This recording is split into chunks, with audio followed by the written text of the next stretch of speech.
Section 107 of the Copyright Act of 1976, allowance is made for fair use for purposes such as criticism, comment, news reporting, teaching, scholarship, and research. Fair use is a use permitted by copyright statutes that might otherwise be infringing. Non-profit, educational, or personal use tips the balance in favor of fair use.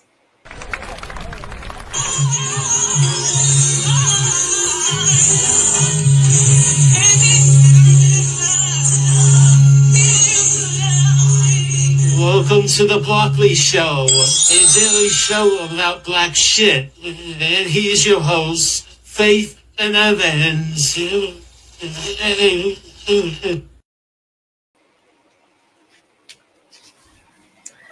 Hello. Court is adjourned. Welcome back, guys. Hey, welcome to the show. Welcome to the Broccoli Show. Yes. We are your hosts, Faith and Evans. Yes, formerly known as Marcella and Leon. So take that as what you will. Is that what it is? Most things are labeled different, so I would say take it as you will. But if you see Marcella and Leon, I'm not changing it. If you see Marcella and Leon up there, or if you see Faith and Evans, just look at them both. I mean, really, it's just us. It's an alter ego thing. It's a play on. That's all. On Faith Evans. Right. Don't tell them about the secret. We're gonna go for it. Don't tell them. No, I'm not. Yeah. But it's a play on Faith Evans. Right. She's we didn't know. Now she's become my favorite person of all time. Do you know? It's a way to get to know the artist that we probably always spent our time with. Thought you knew him. Yeah. And VH1 thought they were showing us them, and they said behind the scenes, the real Faith Evans liar. Yeah. This woman is. I've never met this woman. I mean, I got videos of her that I could put her on blast to say now because I'll never play it. But I'll just tell you while I was looking for the gem that is today of Faith Evans. I could say this one because this one was like it's not something I would play over re-record or whatever. But she was on Drink Champs with Noriega, and she was just like, "Listen, man, I fucked a lot of guys back then." Oh no. And I was like, I don't want to put that on our show, but I'm like, Noriega was like this. You know how niggas act when she was very candid when they hear a woman talk about how much people they slept with, right? Even though like it's probably not even close to like how many women Noriega slept with. Yes. Come on, dude. But Mr. What? But anybody with Pharrell gets puss, because he's just like, you can have it, player. I'm just saying. When she said that, I'm pretty sure that broke Drink Champs as far as like 90s musicians did, because I don't think anyone from the 90s will go on that show and just put themselves out there like that. Knowing who she is, I get why she did that. I have nothing to hide. Nope, not a thing. Well, so from what I've seen, I will get some stuff from her though. She seems very genuine. Yeah, so 100%. I feel like, and what Drink Champs you're going over there, you're having a little. Well, you get super drunk. So even in that respect, she's probably going to be even more candid. Right. So hey, it happens.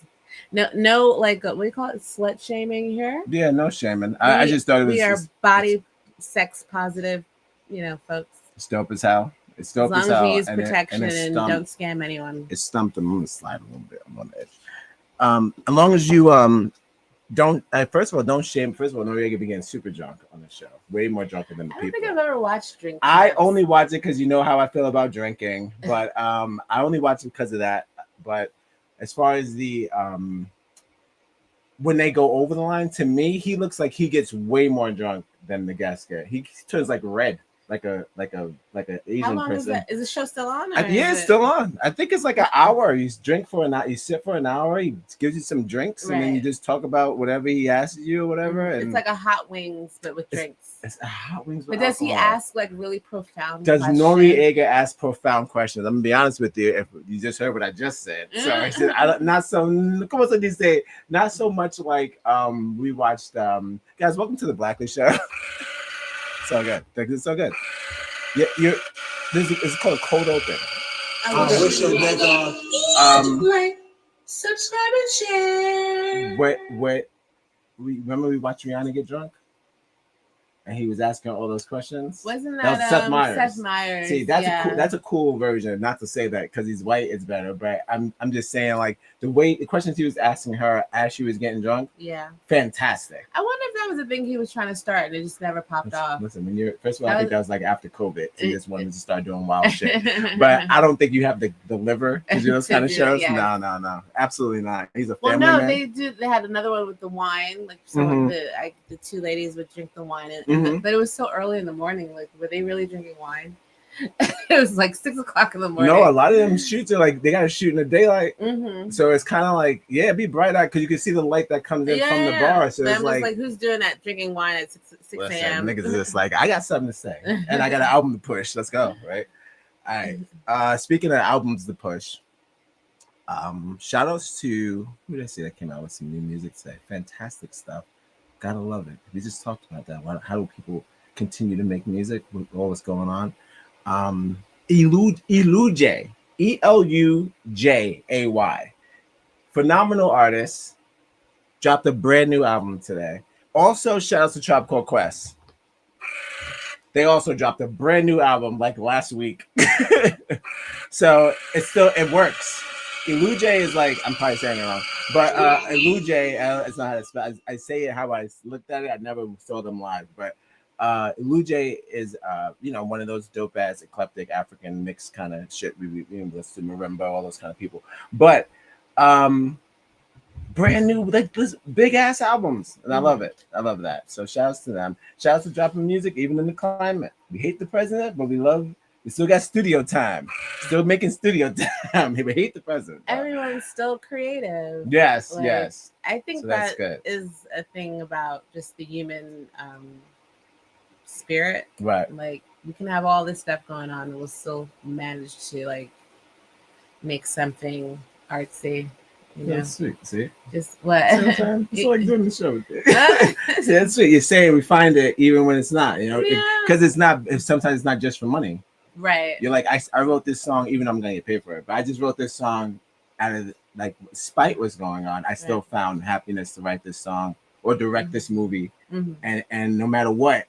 I'm still going to do it on top of whatever the darkness or evilness that's happening. Yeah, pedophilia and all the bullshit. Think everyone gets inspired by the times that you're in. So, that moves you, motivates you. So to do either or, right? Yeah, like I think you just have to express it. Like, right. Either way, however you do it. When we stop expressing ourselves, I think that's when like. Trump has finally won, or just evil or whatever has finally won. It's like we can't really, if we can't even just express ourselves artistically in any fashion, then we don't even think about it. Like you don't even think dead. About it. We're dead. Like you didn't even think about it. You didn't even think about like an animated version of Disney movies. Like, but is that not the future of all this shit? Yeah. So I'm just trying to figure out if we stop thinking about like that level, like how we doing with the Batman and DC and all that. Trying to figure out what's gonna happen to us as far as media is concerned. I do believe we got it though. I feel like if they just stopped making stuff, like not all the actors and all this stuff. I know there's some people we'd love to see, but they getting up there and they keep reusing them.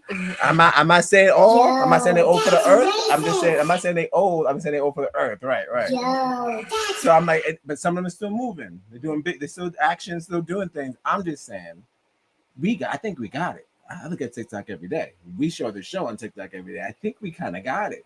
If we give us the money, the studios, and put it into the people, I think we get. They don't have to work so hard. I think, and we'll get less sequels. Lord have mercy. We definitely need more original ideas. Yes, new IPs. And also reimagining is fine. I'm okay with remakes. I have nothing against people remakes. are not. People, they hate it. They like it, but it has to be done a specific way. No, I like remakes when you really give it from either a different perspective or different characters. Yes, different ethnic characters take. I don't think our imagination just is at a standstill if we do remakes. Right. Because everyone's like, oh, can't we come out with some original ideas? I think you could breathe new light, like Frankenstein. Like I said, Frankenstein is kind of an immortal tale because we're always going to have it. That and Moby Dick is same like thing with forever. Spider-Man. Yeah, all of these things are kind of going to be with us Transformers. forever. It doesn't matter. Transformers, same. Transformers is forever. Ninja Turtles. Sorry, if you didn't think so, Transformers is forever. These are kind of immortal things. Ninja Turtles is forever. If you're gonna keep doing it, at least like put a fresh, take on it, or they made them rock and roll guys. Uh-huh. And I like I have Ninja Turtle chat. I can't, but I'm saying like they made them rock and roll guys when they was like the realistic ones everyone hated, and then they made them hip hop guys when they cartooned them up. What's next? I loved it. Country. Yes, make them like 3-4 hicks. It's kind of like stand out. Oh, Goth Turtles. Goth Turtles. I don't even care anymore. Oh, it's like Leo. Oh, Raphael. Oh, he's super emo. No. But emo Ralph, yo, that's crazy. That sounds great. Emo I'll Splinter. take. Oh my god, he's like emo Splinter. He's been emo for a long time, so it's kind of like like Sam Smith. Like he's just like all black. His hair is like he's like the leader of the Misfits. Like he has like the black like rat hair that's all dark. Everyone has black hair, by the way. They all have like the band with this and it's like that. But he has the and they have a nose ring. Yes, and like yes. It's very just like whatever. Whatever. Yes, it's like Daria meets Ninja Turtles. But they still eat pizza. Absolutely, of course they do. But it has like sad things on it, like memories and mushrooms and it's just like whatever. Again, right? Like, do you remember that time we had that other pizza that was way better than this? Yeah, but it's whatever. Like, it's not that much enjoyment. No high fives. It's just eating it and getting it over it. I think the goth emos, like, they don't even eat pizza anymore. It's too much of a fun food. Yeah, no. Oh my god, they eat ramen. Yeah, emo is ramen. Yeah. It is. It's very soup. Yes. They eat soup. Now the Ninja Turtles are eating ramen. Yes, they eat ramen. Yeah, that makes sense. Nah, because ramen's mad emo. Like every emo person in anime is like fucking just. That's the stuff. Like by themselves. Yeah, they're eating whatever Dragon Ball Z is eating. Yes, like they eat like that. They go, who needs a girlfriend when you have ramen? It's just like I don't know if that's the way to do that. Right, yes, guys, welcome to the Blackness Show, the daily show about black shit. We got four stories, 4 funnies. It was all a dream. And we're going to pace them out and probably give you the best damn Tuesday you ever had. Yeah, let's get into it. Best Tuesday you ever had. So let's we're gonna share screens. I got some blocks. We should feel proud. We did 12 almost episodes. 12 episodes So for the month of November. All in ramen numbers. All in ramen numbers. We did our thing. We did do our thing. We got the condensed out there. Guys, the condensed is available. The condensed just dropped. We're gonna have Go get that. Episodes. Go get that. The condensed is out right now. That's on Facebook, YouTube, and TikTok. You'll be getting all the. It is a 15-minute in the shorter increments. So we're gonna make them shorter. Yes. We're gonna keep them long. Short and what long. What do they want? Shorter. What do they want? Well, all right, listen. But it's looking good. You'll love it. We love it. We hope you love it. But yeah. All right. So we're gonna get to our first story. First story of the day. I'm going all the way. Let me just double check. I'm going all the way to 1 second. Make Michael back.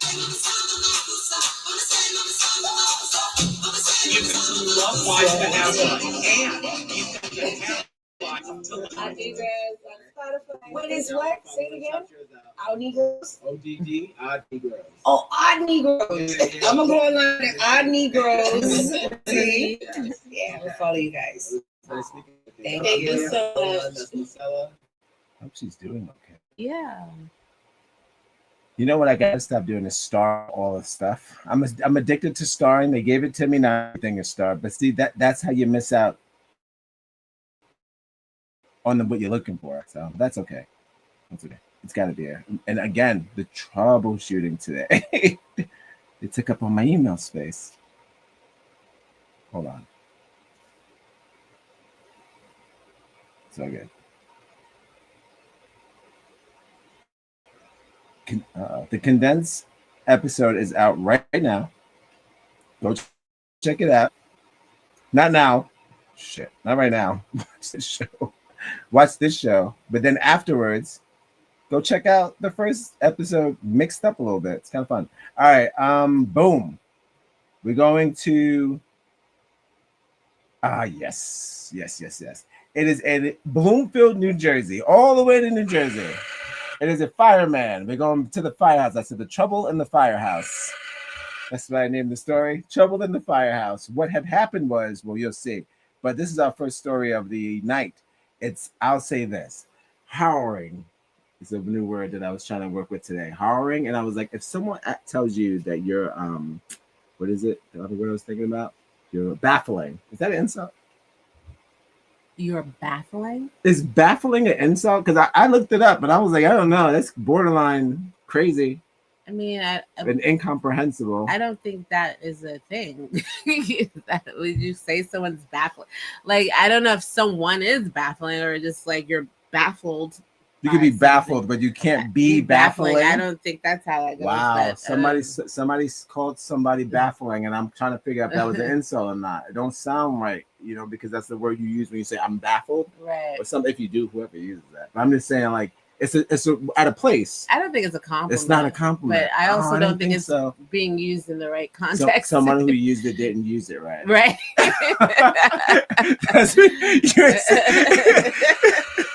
Yeah. Maybe. I don't know. I've never heard of this. You're baffling. You would say, I don't think you used that right. All right, first video.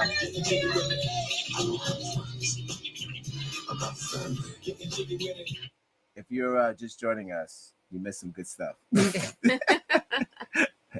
right. We got Faith Busters open, and I'm going to get into the thing. Again, thank you for joining the Blackness show. This is episode 12. And you're trapped, and you could be anywhere else, but now you're trapped. So thank you for being trapped here with us, and we'll see you on our first. Be right back. We'll be right back, right after the moment of these messages. Moment of dumb message.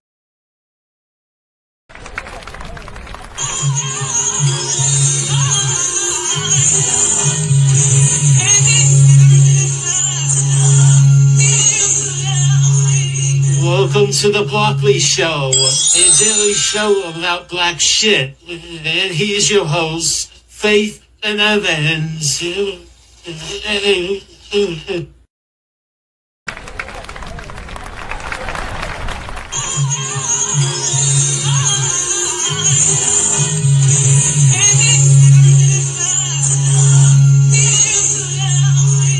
Welcome to the Broccoli Show, a daily show about black shit. And here's your host, Faith and Evans. Aisha, I know you've met with a lot of other labels, but what sets Delicious apart is we're much more hands-on. So say, for instance, your first record didn't sell that well. Why wouldn't it sell? I didn't say it wouldn't sell. I was just trying to point out. I'm just messing with you, Mona.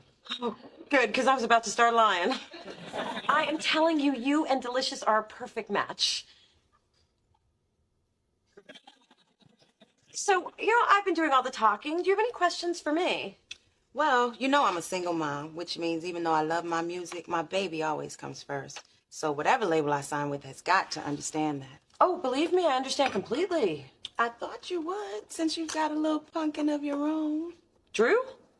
Oh, right, my son, which makes me his mama. Mama Mona, that's me. I knew I liked you. Listen, Mona, why don't we get together tomorrow? That would be great. Good. And our babies can have a little play date. Oh, Saturday is Drew's sleeping day. Well, that's too bad, because Clive Davis is begging us to join his grandkids at baby yoga. Then again, Drew can sleep on Sunday. We're on. Good. And we can talk and really get to know each other. And bitch about our baby daddies. I hope you got the whole day. Look, Asia, if you sign with Delicious, you will be our top priority. You have my word as a woman, and more importantly, as a mother. Mona? I know, I wish that baby would keep it down. That's your baby. Oh, so it is. You think I would recognize that cry after 3 days of labor? Well, I mean, it felt like 3 days, because 3 days would be too much, right? To be honest with you, Mona, it's between you and one other label, but you really get me, being a single mom and all. Hey, us mothers have got to stick together. Oh, if it isn't Drew from Gymboree. And where's your mommy today? I'm right here. Who wants ice cream? You are not this child's mother. Dethor never lets her child have carbs. I'm calling the police. Oh, wait, I'm Drew's sister Mona. Dee Thorne is my stepmother, so keep strolling. You lied to me about being a mother? And I thought Courtney Love had problems. Actually, you should take it as a compliment that I would go to any lengths to sign you. Sorry, Mona. I don't deal with liars. Well, sometimes, but not bad liars that get busted this easy. You signing me? Never gonna happen. Someone told me you'd say that. A black firefighter filed a $25 million lawsuit after a white colleague handed him a noose inside their New Jersey firehouse. Surveillance video from 2023 shows firefighter Walter Coffey tying a rope into a noose, admiring it, and tossing it to his colleague Patrick Thomas, telling him to figure out the knot. I remember catching it and looking at it and being in disbelief. I asked him, I was like, yo, what's this? And he said, oh, I want you to figure out what kind of knot this is. And I told him, I said, I know exactly what kind of knot it is. This is what people used to hang my ancestors from trees. I said, do you think this is funny? Thomas says Coffey had made comments about a noose the week before and that the act left him shaken enough to go on medical leave for PTSD. Prosecutors later charged Coffey with bias intimidation, but he was allowed into a diversion program that could wipe his record clean if he completes it. I think this should have been some jail time or a little bit more than 2 years probation. And if he does everything right in 2 years, he has no criminal record. It's like it never even happened. Thomas alleges the town allowed a hostile culture inside the Bloomfield Fire Department for years and repeatedly threatened to stop paying him while he was out on leave. There is, unfortunately, a racist culture in some parts of the Bloomfield Fire Department, which is known about by the township and allowed to persist by the township for many years. His lawsuit claims leadership ignored warning signs, failed to protect him, and never apologized for what happened. In the entire 2 years since we first talked, has anybody from the township ever apologized? No. Officials now say Coffey was suspended without pay and that the termination process began the day the incident was reported. How does a noose get tied, thrown at a black firefighter, caught on camera, and still take years of fighting for anyone to take responsibility?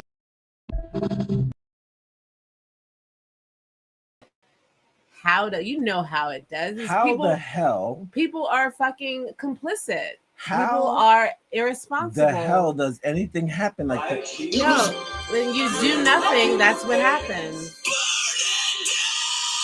And you know what's ridiculous? The whole thing is like, because you're racist, because you're stupid, because racism is stupid, and he's also fat. It costs fat. But look how much it costs you. Now you have to go to the court. He's in trouble. Now you have to like spend 2 years doing Was probation. that joke worth it? Was it fucking worth it? Like Right. This is ridiculous. And then you're like, oh, it was a joke. It's like, I was just stop joshing being you. stupid. That's it. Philip DeFranco. But it's like, what do you really get out of all of that? Like, you got to single out the one black person in there and say, oh, prank. you figure it out. College prank. And I don't know if this is the way you bond with black people. Like, listen, racial, like, undertones, biases, like, how you bond with. You don't bond with us like that. We don't like, you know what I'm saying? It's always going to be a hostile reaction.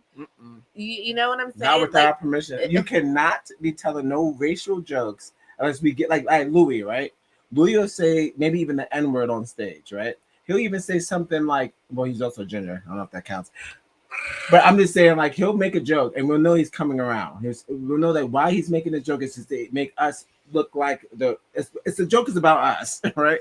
But if you're not a comedian, you're not a movie writer, don't throw that N-word around. You're not Quentin, you're not a comedian. Don't throw that N-word around unless you're building a story. You're just making a stupid joke, like a dumb joke, it's not even a joke. Insulting, yeah. And I saw his colleagues, they're like this. They're not even in on it. They didn't want to do it. No, they're not in it. That's why he was the only one. It's like you mope. You look. You know how stupid you look. Because a firefighter, they're like, we don't want to. Oh yeah, and again, be like that, right? And that's also playing into like, if you have these feelings towards Black people where you want to make jokes, come on, how does that affect your daily job? You know it. And your reasoning if you are to help save someone. How many dark skinned people died on his watch? Right, Black people. They said there was. I think this happened in upstate New York, where a firefighter, like, they realized he or was on confession, and he was saying how he was he was racist, and he was like he wouldn't save the Black people. Like he was like he said he left them there. He said there was like children, there was Black children in a burning home, and he just left them because he was like, well, they're Black and whatever, I don't care. They're figuring it out. But he confessed years later, and he's like, I always on his deathbed he confessed that he did that. That's the same thing like the preachers and priests. I mean, the niggas that just confess when they way dead. It is. I did a lot of bad things. Seriously. That's nasty. It's a nasty ass story. And again, to get it on camera is nasty. And then when you see his facial reaction toward it, it's just that whole disbelief where you're like, we're a team. Right. We're supposed to be a team. Like, you're my brother. You look after me. Aren't we like, we're the heroes? We're over here saving lives. And here you are man. being, racist and, thinking that, thinking a symbol of hate. You made a symbol of hate and a symbol of death too. Yeah, it's like that means death. Right? So it's like you're proud of that. No one lived, but at the same time, you're a firefighter who's supposed to save lives. You're so contradictory. It's so strange. How could you mock death like that and be a hero? You are not a hero. Go sit down somewhere. That goes to the fucking pigs. You can't be both. I think that's the problem with white people or most people. Like, they try to be both the hero and the villain. It's like, stop driving yourself and other people crazy.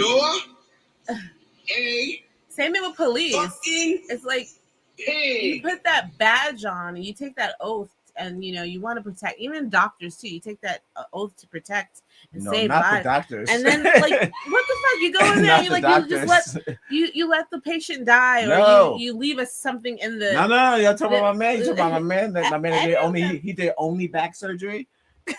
Disfiguring people. He made his own friend paralyzed for the rest of his life because he was his first friend to give back surgery on for some reason. It's strange. It's like you're supposed to. You have all this power, symbolic power, and actual power, but then it's like you use it to abuse people, and that's fucked up. Oh, but be mean too, and they forget what they all said. What did Sheldon say? They forgot. You can't be a fireman and be a racist. I'm sorry, that's not it. Sorry. Because there's no such thing as white-only towns. Sorry. I mean, as much as you want it. Like, most likely, if you're a fire department, you're gonna be in a multi-ethnic. Most towns are multi-ethnic, unless you move to like one of those fucking towns. They got like 10,000 people, and they're all white. No, like 400. 400. That's the only way, and it's not us. Right. First of all, it's not us. It takes two to tango. Okay, so the white women are trying, but that one nigga that moves out there, now y'all got a whole bunch of niggas. Listen, it's okay, but they can't. You go out there with his dreads or whatever he's got going on, and that all white town, now you're gonna have more blacks. That's it. That's how it goes. It's not the men making them more. It's like more bros. It's just inviting their buddies. No, it's the women who are sleeping with men, white women who are sleeping with black men, that are making your white towns mix now. That's just how it is. But hey, I think they see that it's a better town. They're tired. They don't want that town.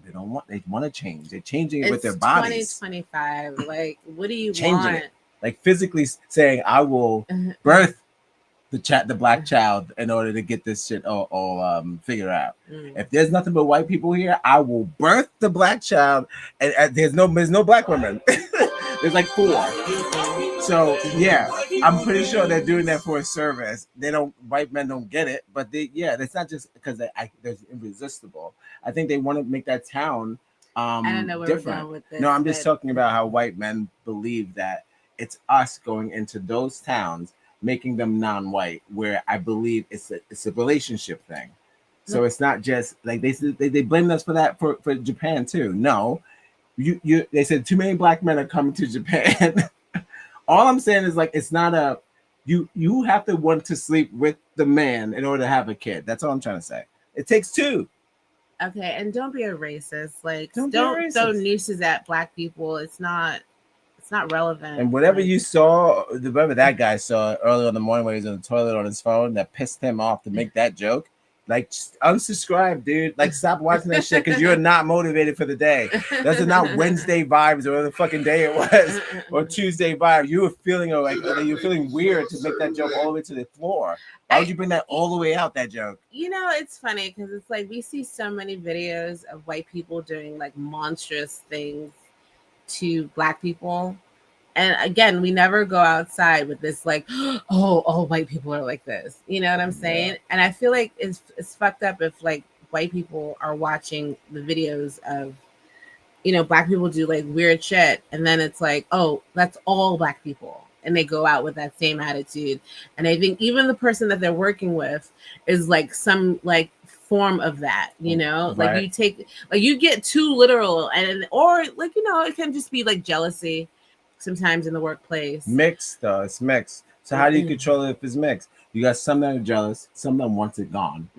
So how do you're mixing with the people who just I want them dead. You can't work. I'm making news jokes, no, but I just hate the loud ones. No, you can't work then. Like if you have a mental, like you have a disability then. If you're a racist, you can't work. What if you're mildly racist? No. I just hate the loud ones.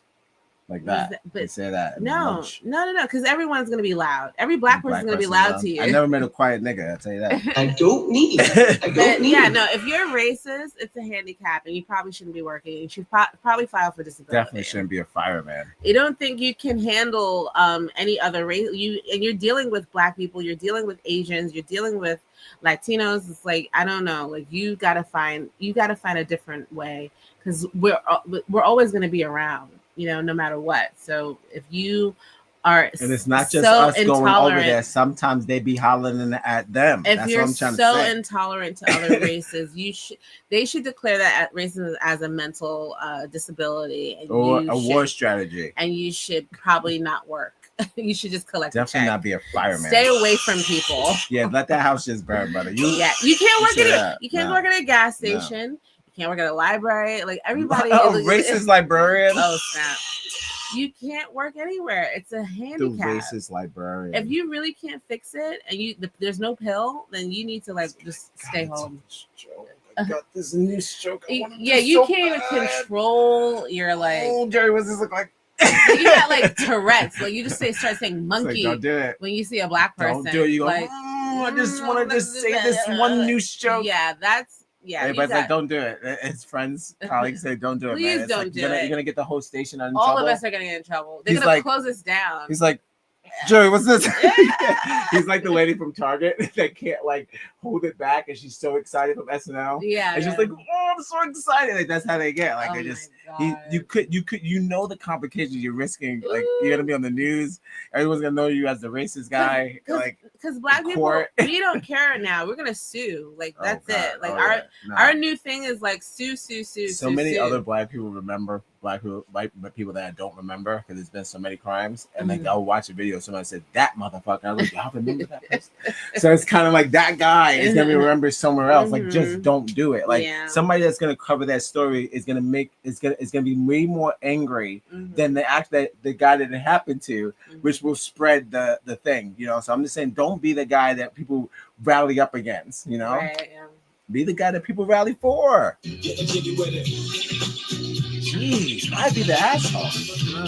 Not the fireman. That's not supposed to be. Then you know about the kids. The kids want to be them for Halloween. Not anymore. But you know what? Look at they talk about privilege. Like that is a privilege when everyone around you condones it or doesn't even discipline you for it. Yeah. He said it took 2 years just to get. Even if there's a video and it's still not enough. We told him not to do it, but he's doing it. Everyone around, you know, like you don't want to accuse those people of also being racist. But what they say, silence is violence. Exactly. So you're still complaining because you knew he was going to do that news joke. It wasn't impromptu. It wasn't random. You practiced. And you're all sticking together, and you're. See how he takes it. Hope he punches them. Right. You want to see a fight too, right? Oh God. I don't know. That it's just, it's like, grow up. They was probably hoping he punches grow Jerry in the up. face, and it's just like, nigga, I don't want to punch Jerry in the face. It's not even like, we talk about fatigue, but it's like, it's boring. Right, it's not funny. It's not even. Did anybody laugh during the bit? It's not even. Oh, shouts to Cool AD. VVVVV. Hey, great hello. Great new single, by the way. And please, I don't like this Instagram thing. You have to call Mr. Instagram. You gotta call Mr. Instagram. That's how they did it. They won't it wasn't change like that before, was it? No, this is a new feature that's added, and they don't. They Can it go back to the regular feature? It's two. It's go. I don't like so this. it puts it out as in phone and it puts it out in flat. Right. So it gets two cuts. But what was it before? One cut, actually. Yeah, just one cut. So now it's two cuts. Yeah, okay. Shouts to Cool AD, Free Palestine.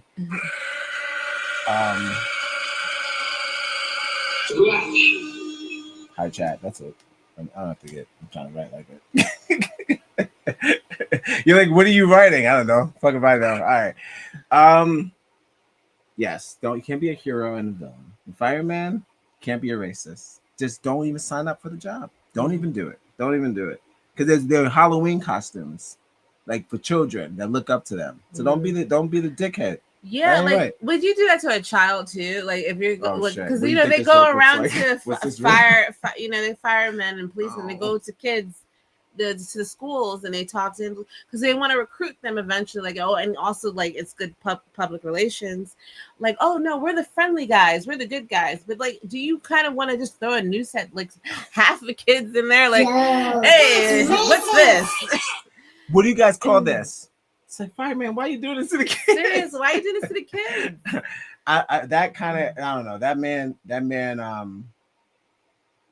man has a different thing, and he shouldn't work anywhere. He's slow. He looks slow. He does. They always stick their belly out, and they put their hand right here, and they go. He probably shouldn't be a fireman. I messed up, shouldn't I? If that is his thought process, but, like some guys just carry the ladder. I wouldn't trust him. Like, I don't think they should gather the people out. Yeah, they're supposed to like just pass the hose or give the thing. He's the muscle, maybe just the. If that is his thought I don't eat process, that nigga's food either. You know they all cook for each other. Right. No way. Oh yeah, I don't eat no racist pasta. Racist casserole. No way. No racist casserole. I wouldn't trust him to handle anything because he clearly doesn't make good choices. Right. Like, do you really need to do this right now? And again, it's not even about fatigue anymore. It's fucking boring. Like it's not funny though. What if it was a clever joke? It's never funny. First of all, racism. All right, racism, like that's not true. No, it is. It depends. Racism is hella funny. No, it's funny if it's new. Right. Okay. I don't like if it's like the same, like the blackface, the monkey, like whatever the bullshit, welfare queen, like that. It's so like it's 100 years old.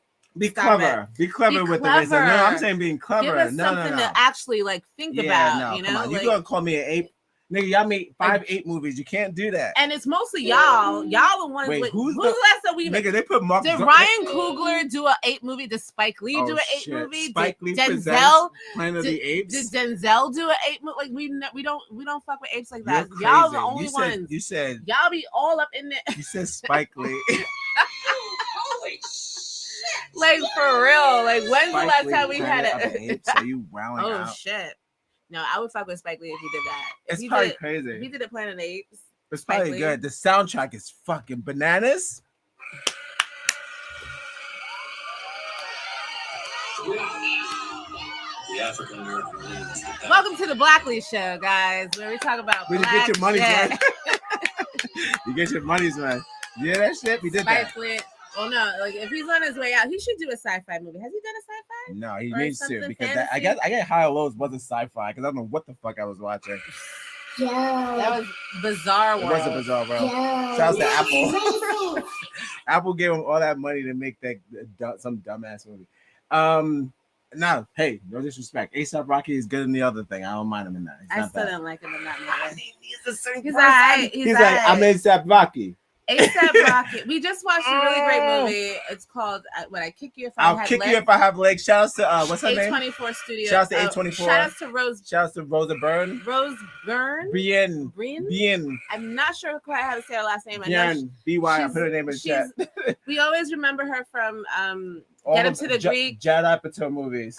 She said, "I'm talking about my asshole." asshole. Yes. Yeah. We followed her career. We love her. Bien. She's She's awesome. Australian. Yeah, of course she is. Shout out to Rose Byrne. Burn. Is it Burn?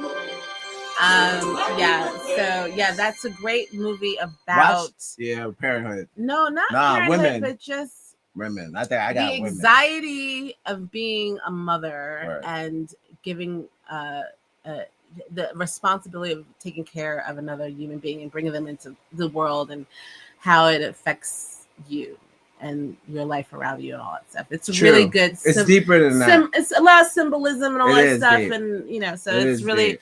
But ASAP Rocky, remember it. Oh yeah, that's a good. And shout out to A24. We love that studio. Fucking A24. Without them, it's like we get like what's a Sunday night without A24? Seriously. But I enjoy ASAP Rocky in the movie, but again, he's just kind of one-noted. Sometimes I was like, when I was watching that character, I was thinking about Mike Epps. I was thinking of Lakeith. I was like, Lakeith's not available? Mike Epps, because... Oh, if Mike... Or Method Man. Yeah, Method Man. Because you got to think about... I'm not going to spoil it, but you got to think about what they were doing and their relationship. Right. It would have been funny with Mike Epps and or Method Man because it's that. so ridiculous. Yeah, that would be like, I'm more of a goofball. Yeah. He's too cool, right? Yeah. And he doesn't change. He doesn't try to change. That's why I can't fuck with him. Yeah, you're not acting if you're just cool-ass, grilled out ASAP Rocky. Yeah. Nah, I'm good. It's like he acts like Kanye West. If Kanye West did movies, it would just be Kanye West in movies. He would try to change, but he'd be like, "Where are we going? To outer space?" Why? It's just whatever. Dude. It's just Kanye. Whatever, but it would just be Kanye in space. Right. So I remember. No. I mean, nah. The Touch the Sky video. I'm getting on track, but the Touch the Sky video. He was Evel Knievel, right? I used to watch that video before I got dressed in the morning. Such a fucking dope ass video. It's a fresh video with Lupe Fiasco and it's so cool. He had those shades on that I got also, those Yves Saint Laurents. He wore those first in that video. But he's like, okay, they interview him for the rocket ship. So you're ready to go into space? He goes, I believe that. I was like, why are you talking like that? He's just like, he doesn't know how to turn off. You directed half of this video and you still don't know how to be the character that you're portraying. Then let somebody else do it. Because he's like, I'm going to go to space and I believe I'm going to touch the sky. It's like, oh my God. I was like, how many takes was that? But it's okay. It's his project. He never said he was an actor. No, he can't. And I think it's the job. I don't see him being an actor though. Not. Kanye West, he's definitely a behind the scenes guy. Director. He's definitely a director. Yeah, his visuals are crazy. Yeah, visuals are crazy. It's like the same thing with Jay-Z. Like I don't see him. I don't know about acting. his visuals though. Yeah, Jay-Z's visuals are. Well, I don't really know. Like I'm just saying, like when you see people who like are in entertainment and are rappers, like you kind of get a feel. Like if they can do something with that character or that persona, or just whatever, right? Like Kendrick can. Right. Kendrick is a good actor. Like I feel like he can. Yeah. Shouts to Kendrick. Drake is a good actor. He started off as actor. I wish. But he's a baby rapper. Drake would act more. Yeah, that's what you said. You said Drake. You should listen. You didn't say no disrespect. But you should probably act more. Take a little break and start acting again. Because wait, hold on. Follow us on Instagram. Connect on Facebook. You're watching wherever this. You get your podcast. Share, subscribe, like the whole thing. Yes, but you that would be more of a gentler way to tell Drake to quit. Is to tell him to go back to his other job, which is not a bad thing because he's a good actor. Right. But then he'd be battling Kendrick in the actor world. I'm sure he's not Kendrick done. ever wants to he's go not back. done. But he's doing something. Didn't he do that South Park shit? Yeah, he's doing something with Boondocks. Right. And South Park. Not Boondocks. Is it South Boondocks? Park. No, it's South Park. It's South Park. But if he would want to pursue a career, not a career, but just do some more acting, I could totally be down with that. Yeah, I saw you showed me him in that movie. He was acting like a homeless man. That was real good. Yeah, that was 50 Cent's show, right? Shouts to Power. I think it was last season. Right. They canceled it.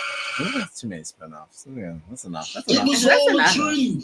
Only like 5 fucking decades. But like, of look at drug Tupac. dealing. Like Tupac was such a good actor and a rapper, a lyricist, and all It's that possible. Stuff. So it's like in that vein. Like, And if you're, keep yourself. If you're gonna be an actor, you have to like, like you saw, like Juice. Like we never forget those lines. Bishop.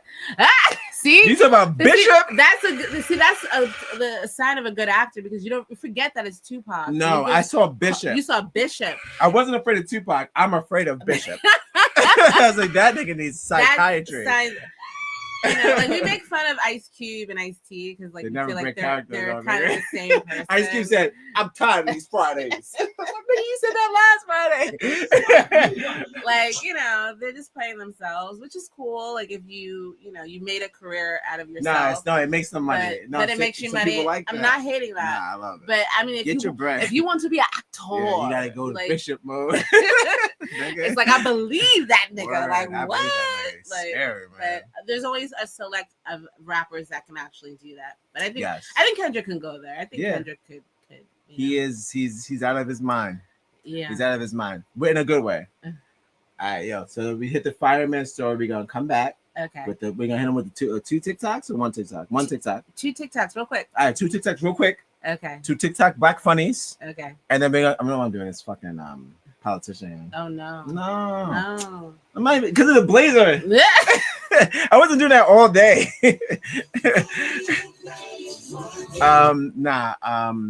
Yeah, that's it. And then the next story is your story. Okay. Yeah, your story. All right, cool. Thank you for watching the Blackness Show, the daily show about black shit. You're in the midst of it now, and you're welcome because you're trapped here. You can do the honors. Want to do that now? Yeah. Don't be alarmed, we're Negroes. Oh man, there's too much bass in your voice. That scared white folks. You got to sound like them.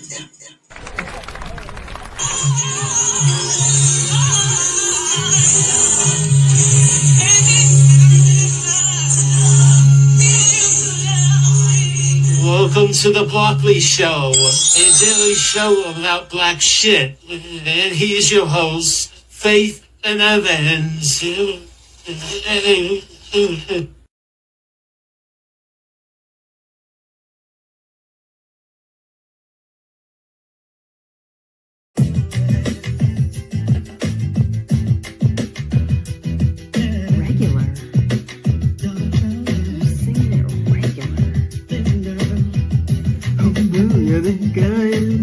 Don't you know that he was my man?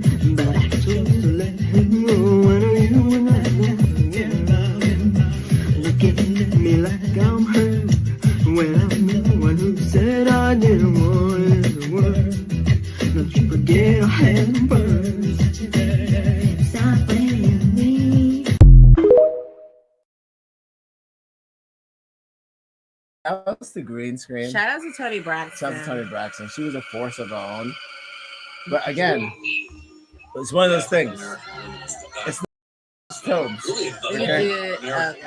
Not everybody can do that month. No. It won't work. It won't work for everybody. I think it only works for her. I don't want to hear that tone. I told you how I felt about Anita Baker. Same with the deep. Singing in the deep. Fool not a told fool. Me. Not a fool. Selective hearing. Didn't know he she was said, that hot. I didn't know she was so attractive. Yeah. I said, I didn't know because I was like, why would Kendrick Lamar dedicate a whole album to her?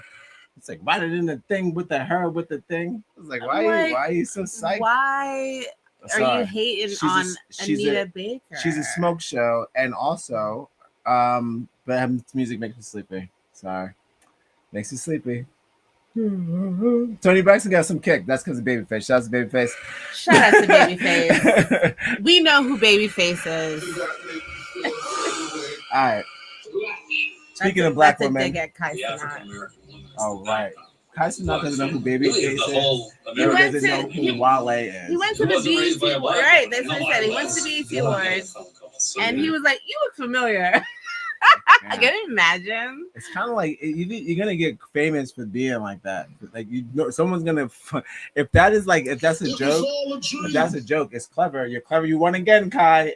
He's like, I was pretending. Of course, I know Babyface. Like if that's the joke, but I'm like, why would a 27-year-old know or 25-year-old know Babyface if you don't even listen to American music? You listen to American trap music. Well, like the new rap music. I'm saying like when you are growing up, you listen to what your parents are listening to because they're in control of the radio. So what do you think Kai Sinat's parents were listening to? Well, I don't know. I don't know what they're listening to. I don't know. He's from Grenada. I know. He wasn't here. I was growing up. I was old. I was raised by older people. Older black people. So I had like the Patti LaBelle, the Luther Vandross, like automatically. Right. Well, that was in the crib. I'm like 12, 13 years old, and that's like, you got the Patti LaBelle Christmas. No, I'm sorry, the Luther Vandross Christmas album going like this Christmas. So it's a staple. Shout out to Luther Vandross. I don't know if you're if you're a young was your mom playing all that. I know all them damn songs. We had them on the damn tapes. They was on the tapes. Yeah. Then they moved to the disc. When they started putting them all together for once, the studio started smarting up. They said, call this album Black Christmas. And it's like, thank God. Because I was like, you can't be going to these different places for these different songs. You got the Mariah over there, you got Luke over there. So there's some complications that happen. I would say late 90s, early 2000s that they actually just put them all together. And you actually got to buy a Black Christmas CD. You're like, thank God. No skips. You even got some like Al Green on it. It was like weird. It was like all Black Christmas songs. So it took a little bit. It took a little bit because everybody wanted their money. but they eventually what you call it? All right, so Instagram ducked that on me. Don't know why. Close out? Yeah. Not even at an hour. So you gotta do it again? I have to add it back again. Oh. All right, I'll be right back.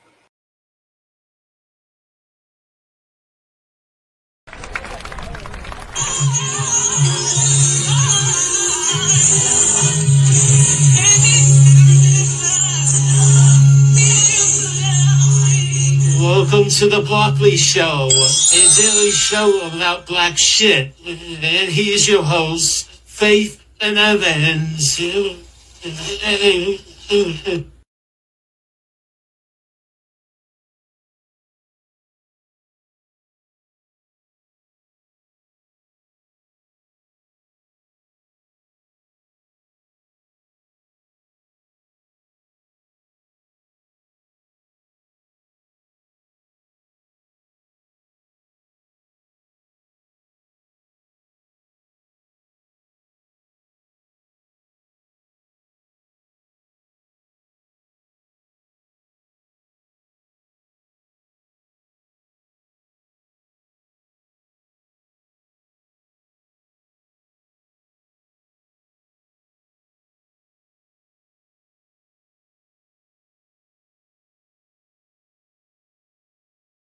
Tweaking something, but I don't know. Doing something. She's twerking. Just tweaking and twerking. Tweaking and twerking. We start your shit. You can't follow us on Instagram. Wish your neck on Facebook. Wherever you get your podcast. It's gonna be yours. I know it's you. I know it's your. Wait, crap! Oh, is that my ex? Is that freaking Stacey? Oh, I hate that girl.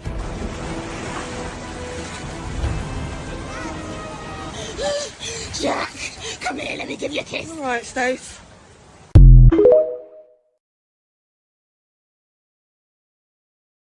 It is like, what is it? First, they use like the most oldest British accent that you could find, and like, sounds like hogs. They sound like the guys who killed Moby Dick. It was just that we're gonna get that. We're gonna get that world, ain't we? It's like old fucking like pirates. Yeah, pirate shit.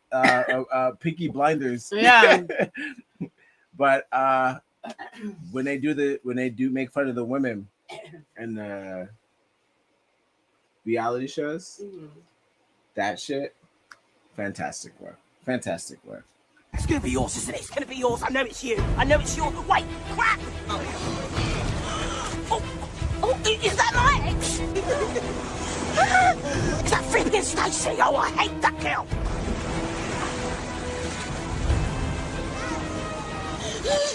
Jack, come here, let me give you a kiss. All right, Stace.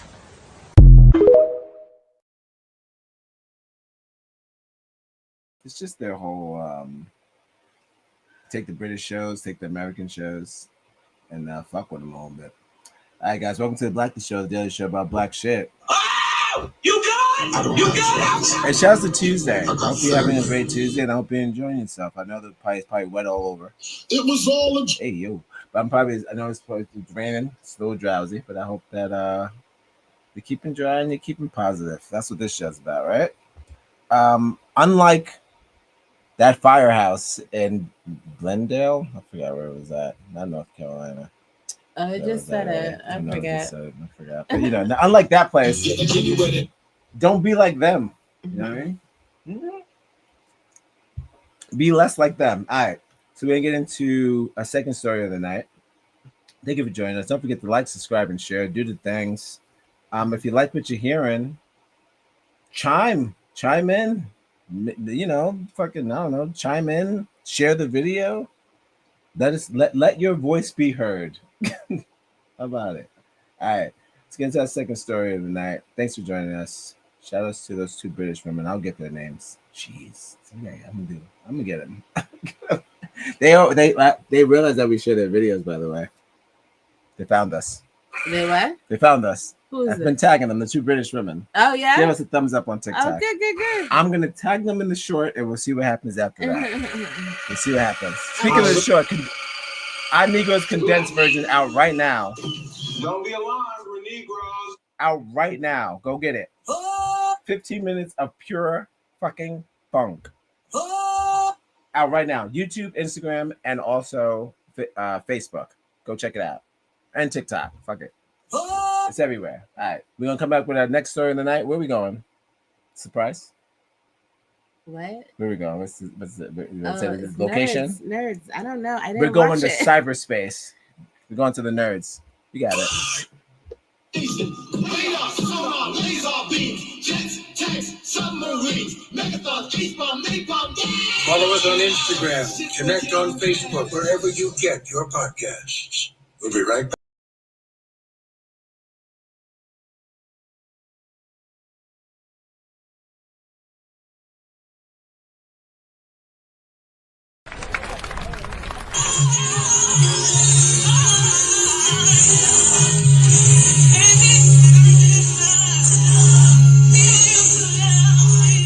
Welcome to the Broccoli Show, a daily show about black shit. And here's your host, Faith and Evans.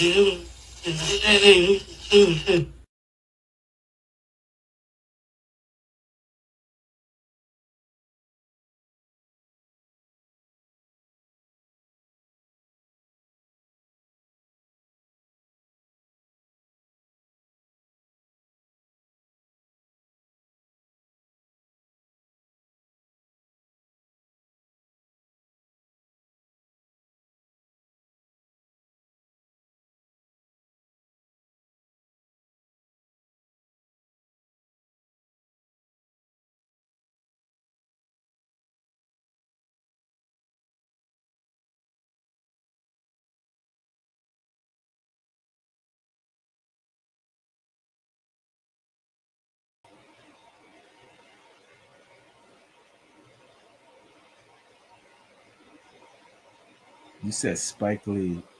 Dude, what? Spike Lee's version of Planet of the Apes. Oh man. You know, he should even, you know, I wish he would do like what's the nigga that go into to do the Avatar? James Cameron. Fucking just go do that kind of stuff. Like I know you love Brooklyn, you love the Knicks, but like just get sci-fi or whatever. Like use this AI, like make something crazy, but black. Keep your mom. I guess Jordan Peele is that kind of director. Is he though? No, I'm saying that if you're gonna go do fantasy stuff like that or something, you know, like that's not really his. But it's never too late. Yeah, no, I'm just saying. Yeah, it'd be nice if he did do something like that. He's still a director. He should just be direct. His sky's the limit, dude. His comfort zone. He's like, nope, it's Brooklyn. Bit. That's it. Brooklyn, and not just not even cobblestone Brooklyn. He won brownstone Brooklyn, dude. It's okay. Let it go. Let the Knicks go too. They don't even win like that. They don't even win like that. I don't watch sports, and I still know they It don't would have win. to be someone like Boots Riley, you know, like that. Sorry to bother you. Okay. Type of director To do something like a that. sci-fi Afro story. Right. Who did the one with the chicken? Once again, I'm not What's the chicken? regular Jimmy degular. Fox. It's regular, no. Oh, Tyrone? Wait, chicken? They Yeah, call him yeah. Tyrone? Oh, I'm not sure. All right, you know what? Let's go and check. So I'm gonna put it next to the name you said. These are the 4 people we got. Ryan Coogler, the other one you just said. Jordan Peele. Jordan Peele. And these are the only ones we got that's gonna be able to do fucking black sci-fi correctly. I'm saying. How you gonna throw in it's not a spoiler at this point, but you're gonna throw in a penis and it doesn't throw us off. No one said gay. No one was like, this is messed up. What are you trying to say? We all got it. Everyone got it. Most people got it, I think. Sorry to bother you. No, you said Clone Tyrone. Oh yeah, right? Clone Tyrone, you're right. Now what? You know, let's check with Google time. Google. What is it?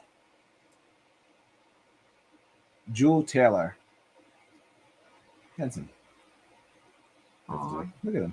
He's a young director. Look at this guy. He's young, 28, He 38. And he's tired of the fast food. Did you see him? What? He's fed up with the fast food, and he said the chicken's making us crazy. That's what this dude. Right, yes. He said the chicken is making us crazy. This young director said, "Guess what, y'all? Stop eating the chicken." Shouts to Jew Taylor. He gets it at a young age, and he made look crazy from London. He gave him that crazy hairstyle. Oh, John Boyega. Gave him all the grill. I think like Nas. We gotta watch that dirty again. Bastard. They clone Tyrone. I can't wait. There's a lot of films we gotta watch again. Yes. They clone Tyrone. What's the Western? The Harder They Fall. Yep. And there was another one. Well, I want to watch Sinners again, of course. Of course, that's right. And what else was that? I mean, they're gonna come to us, but those are the top ones that I would love to watch again. Yeah, especially they clone Tyrone because I feel like we watched it once. It happened so fast, and there was some stuff I know I missed. Because I was too focused on Jamie Foxx's hair and his grill. I was too focused on everybody's grill. Scenes. Yes, there's so many cool things that happen in that show. Guys, speaking of cool things, you know what'd be cool? If you like, subscribe, and share this video. Subscribe and share. Don't be alarmed, we're Negroes. Oh man, there's too much bass in your voice. That's again white folks. You got to sound like them. I was trying to get your story in smooth, but then I biffed it. That's okay. We got it. Shouts to Rose Byrne and shouts to that that Rose Byrne movie is off the chain. I don't know what they on. I know it's in the theater, but A24 movies don't do that good in the theater. They're not. I don't think they're ready. I don't think they're theater movies. They're too gross. Too much suicide. Too much stuff going on, and they always shooting that grain. You know what I mean? That A24 grain.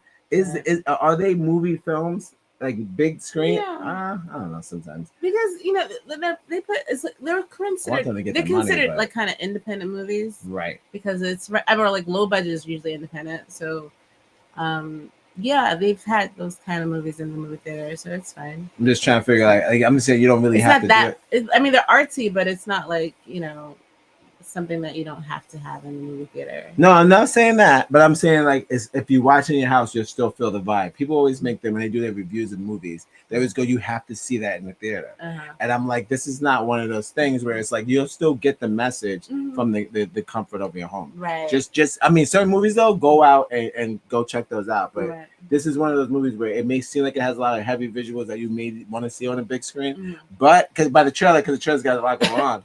Well, it's like bop bop bop. It's moving around so like with the neon and the water. A movie like Eternal Sunshine of the Spotless Mind. Okay. Like you love that movie. Yeah. Jim Carrey. Love it. Like that was Jim Carrey. You're talking about what you call it from Kate Winslet was in it, right? Kate was that Kate Winslet? She was the girlfriend. Mm-hmm. Okay, shout out to Kate Winslet. She was with the hair, the colorful hair. Damn. Okay, she's my early Ramona Flowers. Shout out to Ramona Flowers. That's a good stuff. That. Forgetting Scott Pilgrim. Oh. Ramona Flowers is a play on that character. Yes. So I'm like, Kate Winslet. Shout out to Kate Winslet. She's the Ramona Flowers. Okay. Awesome.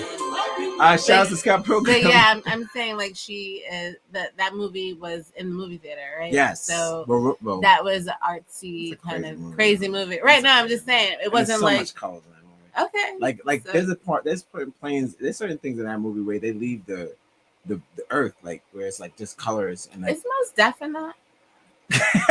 I can't remember. When you throw things like that at me, my brain always goes to some black person holding out a ticket and saying, "Welcome to Earth" or whatever, or heaven or whatever. I always automatically hear like a ding, and someone just welcoming someone to the thing that I just said was beautiful. So I was like, if they welcomed to that rose garden, who welcomed them to that rose garden? Was it Mos Def?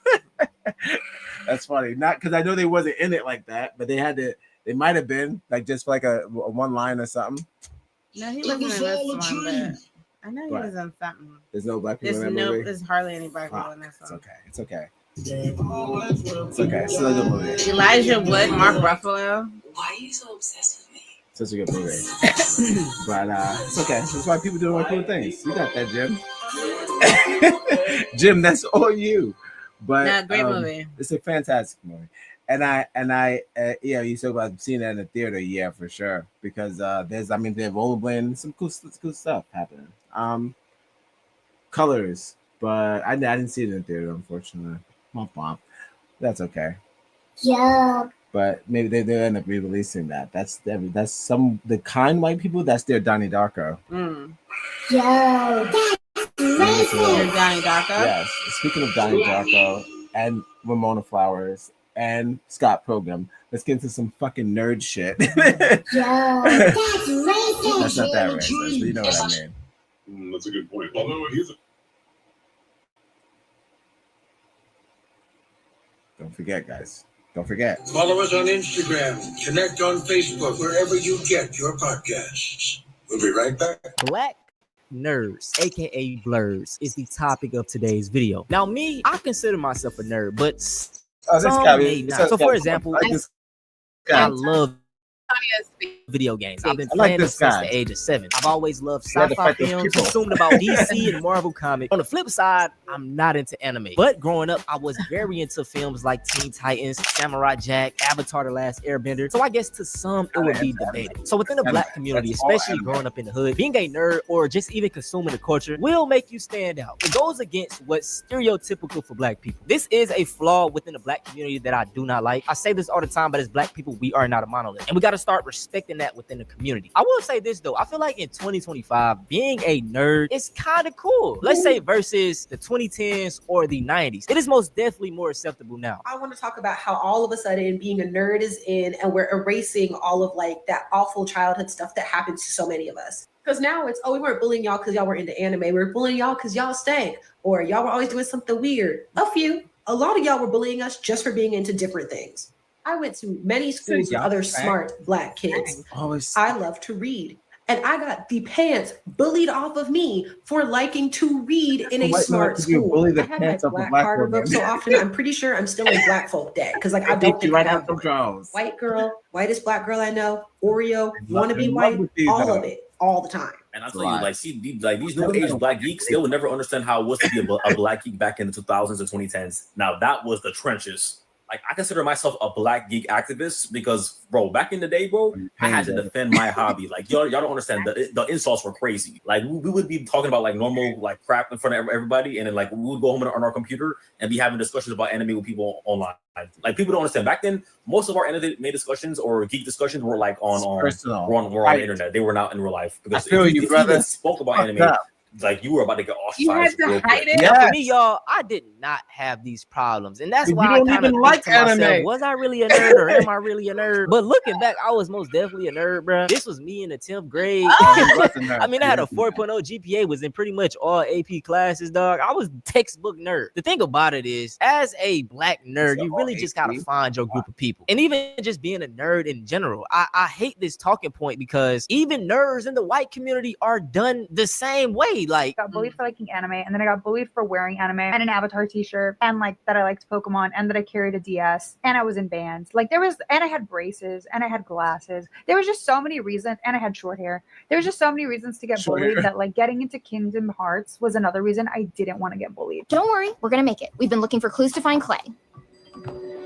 Oh, I'm sorry. The clue board? You mean my clue board? So all those nerds in high school, like the weird theater kids and the anime people. Hi, weird theater kid, captain of the speech and debate team, anime fan. You know who I'm talking about. The people we didn't hang out with. Thank God for that, by the way. So they've grown up now, and they're the ones making the laws. They're the Mark Zuckerbergs. They're the Faucis of the world of fucking nerds. I hate to break it to you, but those effing nerds are not just the Mark Zuckerbergs and Fauci. They're highly successful, influential people because it turns out hitting the books actually was helpful. This isn't just a black thing. Maybe the talking points of, you're acting white is that talking point. But as far as you getting bullied or looked down upon, it's pretty much the same way. Kids are mean. Like I stated, you have to find your people. And with me, I had a different group of friends for like pretty much every situation. Like growing up in the hood, those were like the hood friends. Then when I got to school, me being in like different classes, I kind of met my nerd friends. So I had that group of friends, and I had my friends that was back in the hood. And also I played sports. I love sports. So, I had my friends for basketball. The one thing I did deal with though that I hated was me being labeled a game freak. Like I just love playing the game. I remember growing up, bro, like they'll come knock on my door for me to come outside. I'd be like, bro, I'm on a game and I don't feel like coming inside. Like, you a game freak, bro, get out. But I always felt like it was just like with love. Like they was joking, but it was with love. And I stated this in one of my second channel videos. I feel like the black community, our love language is joking. So, maybe sometimes these jokes were hurting your feelings, but it wasn't like meant in that way. This isn't justifying it, but that's my thought. Anyways, with them already having this backlash from the black community, in return, they end up being very anti-black. Like, it's not that I didn't want to connect with black people, but I didn't know any other blurbs that like Minecraft. And a blurb put me closer to whiteness, not because I wanted to hang out with white people, but I just wanted to hang out with that like Minecraft. Real quick though, if you are he looks like all of Will Smith's kids. He's Jaden and Willow. Waden. Waden? J-Lo? Willow. Waden. You're right. Waden.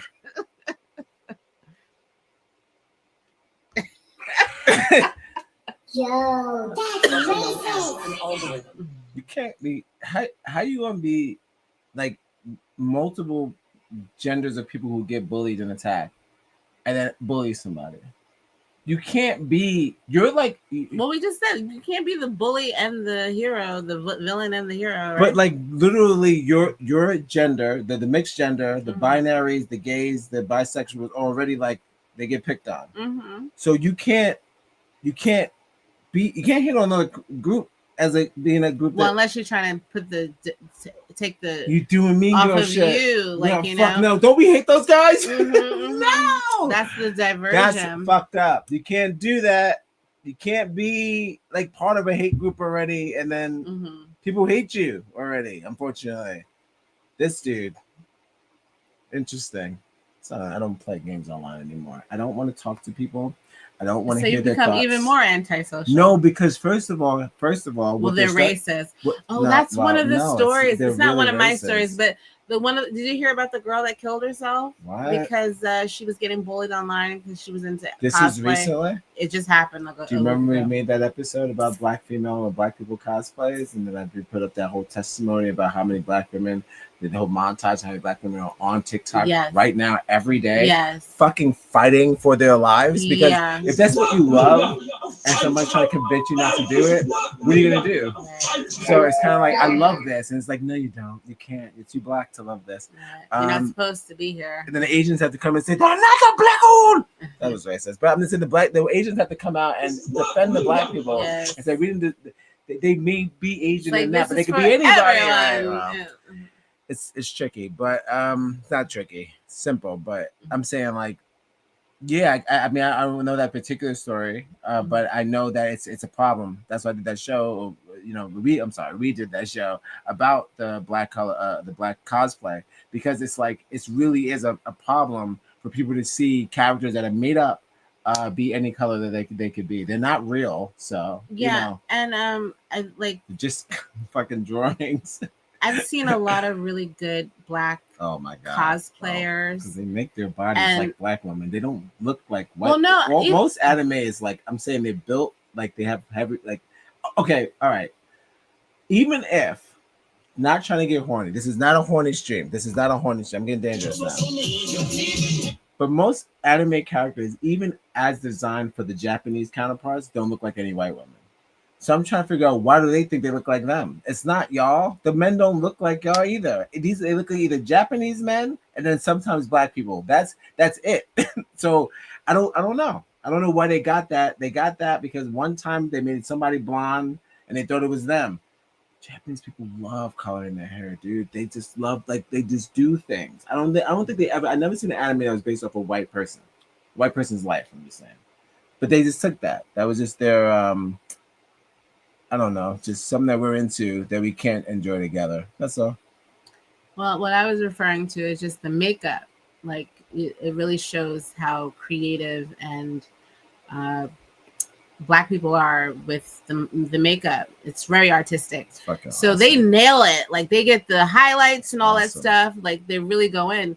So to see that is a form of expression and outlet for black people and also a community to get together and show off their talents, because that's really talent. Like, you could be a professional makeup artist doing something like that. How'd you do the storm so good, right? Or it's like crazy. The one I saw for like it's any anime character or a Pixar character, Disney character, and you get in the full glam. You'll get in the full, so like to with really the contacts and the spiral contacts and the hair, and the thing, it's like you're nailing it. So I'm just saying that's really talented, and I don't know if people get jealous and say, oh, I can't do that, and how you think you could do that? So maybe it's like, hi chat, what up to Chuck Chan 716 in the chat. Follow us on Instagram. But it's unfortunate that you can bully someone online and make them feel less than, to the point where they take their own selves out of here. Like, come on, like she could have been a future makeup artist. It's not. You're saying is shit. Like you're lying. If you like, you look like trash. Yeah, you don't look trash. Right. All they're saying is like, they're saying Mitsunuku's not black. It's like, shut up. That's dude. not the point. It's not the point. Right. She's Japanese, by the way, so you can't dress like her either. Like, what the fuck are you saying? Like, they're bad. It doesn't make any sense. Right. And it's fantasy. Every white person that tells a black person not to dress like anime, that means fantasy. You can't either, because they're not white people. They're the subs of those animes are in Japanese. Right, Oh, because of the dub. Remember I was telling you about the dub? I was saying the dub is problematic because all the dubs are like British, white, or like white people. Japanese people use white people even in video games for their subs or whatever. They like white subtitles. Voiceovers. I mean, so yeah, they may think that they choose them, but that's just a demographic thing. I think that's a whole fucking like they know what sells, and they know like they know black doesn't sell in this country. So I mean, well, look, they made a black anime game with all black voices, but it make money. I don't know about that. I mean, like it's risque. Mm-hmm. I want to play, but they never try to aid it that crazy because it's like they're like, who's gonna buy it? They're at war, right? Like, I mean, a Japanese person watching on the outside in, thinking about making a new video game with subs in it. I don't know if they're gonna go with black subtitles. I mean, black sub actors. It's impossible. Even if they could get like top tier actors, black actors, to be involved because they know the message and they know like how big this is. It's like, are you guys willing to do that to your careers? And or if it flops, are we still good? I don't think they're willing to do it. That's why it hasn't been done. But don't fucking shit on the women and men that paying money for these costumes and tell them they're not doing it right. Yeah, it costs a lot of money. It's fucking money, nigga. It takes money, and they gotta go to the shows. They do. It's like it's a lot of money to be a cosplayer. So I don't know why they just shit on when they're doing it cool. You're acting like it's bad cosplay. Do you get what I'm saying? I also want to say it is incredibly dangerous to be in close proximity to whiteness no matter what. And the reason why I say that is because I think hanging around with people that like Minecraft and everything definitely ingrained some self-hating attributes to me. And it's not because of Minecraft, but it's the proximity to whiteness. Within the nerd culture, there is not a lot of black representation. Just think about it. You're constantly consuming this media of people that don't look like you while receiving this hate from the people that look like you. That is going to turn into internalized racism. And I say this all the time, but everything is a alt-right pipeline, and the nerd culture is no different. Yo, what happened to the nerd community, bro? When did we become Republicans, bro? When did we become conservative? What happened? What happened? We don't like girl power now because it's the feminist agenda. You didn't like him, Asha? I saw someone say, when did the nerd community just become another avenue or pipeline for right-wing grifting? And the answer is simple. The same way that the gym community became just another avenue for right-wing grifting and right-wing content. The same way like dating advice stuff has just become another avenue for right-wing grifting. What does the gym community, the dating advice community, and the nerd community all have in common? It's full of lonely people. A lot of people in the nerd community get into nerd shit because they're lonely. A lot of people start working out because they're heartbroken and they're lonely. A lot of people get into dating advice content because they're lonely. Lonely people are very easy to manipulate. If you find a lonely person and you tell them you're the victim, everybody else except you is the problem, now go buy my course, that's basically an infinite money glitch. That's why it's just lonely people who crave acceptance and a sense of community are taken advantage of just in the way that cults do. Like, it's really not that complicated. Now, the anti-blackness goes up another notch because a lot of black males in the nerd space feel like black women just hate them. I'm curious to know if this is actually a thing. Black women will ignore men that look like this because he's weird, lame, nerd until he achieves success. Then see him with a woman like this, and then all of a sudden label him a sellout. Let's be real. A lot of y'all don't like black women to begin with. No matter if you're a D1 athlete or comic book nerd, there's a very small majority of black men that do not like black women. Now, why is that? I couldn't tell you. But at the end of the day, this argument right here could be a little bit valid if we're considering that there are unrealistic expectations for black men, especially young black men in this economy and in this world right now. And there is that stigma of hypermasculinity in the black community. This automatically would make nerds and simps unattractive and certainly undesirable. Black girls called you ugly? So do you want me to believe that the white girls called you handsome? Once again, I did not experience this. This isn't to say it's not true, but I just feel like it's the way you carry yourself. And also, you just gotta find your like swagger, you know? There's a stereotype of like the smash bro type of hairstyle. Maybe your lips be crusty. In simple terms, man, you just gotta have game. White nerds go through the same problem while talking to white women. So like, I hate that correlation as well. And I think what the problem is, a lot of people be holding on to what happened in high school, whether that be the glory days or those be the bad days. It's been 10 years, bro. We don't care that you scored a touchdown in 10th grade. And yes, you may have been bullied in high school, but let that shit go, brother. My entire friend group is majorly made up of nerds. My best friend, this is us when we graduated. He was valedictorian. I was like maybe 4th in the class. Now he is most definitely considered a nerd. I mean, huge WWE fan, very into anime, loves video games, but he's never had a problem talking to black women. And big shout out to my boy. He just graduated from Clemson University, what, 2 years ago now?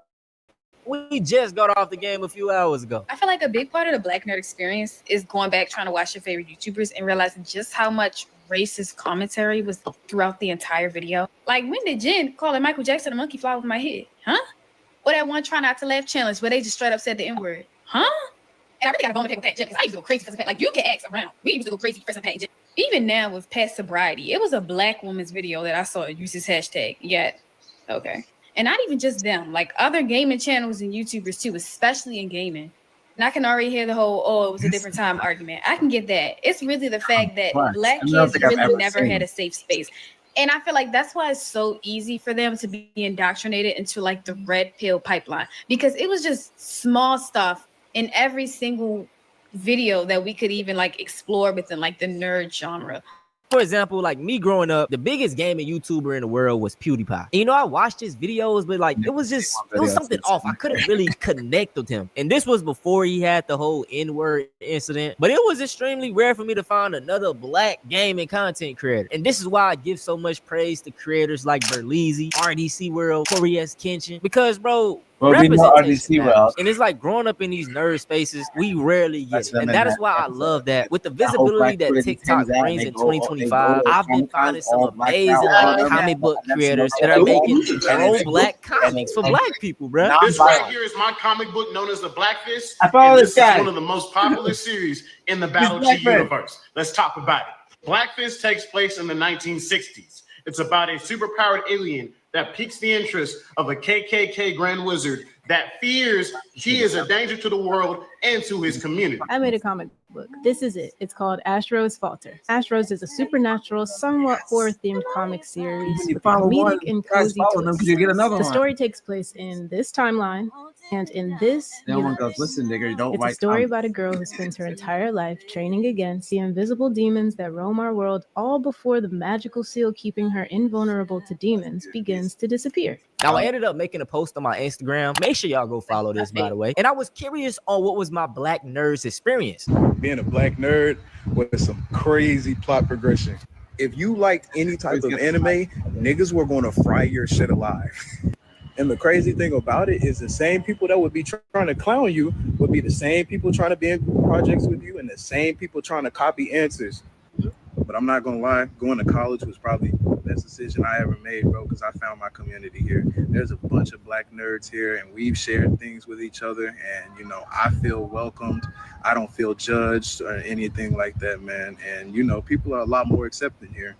But to be honest with you, man, I've absolutely loved the journey. Like, this upcoming spring, 2026, I'm graduating with my bachelor's of science in psychology, bro, and we're going to med school after that.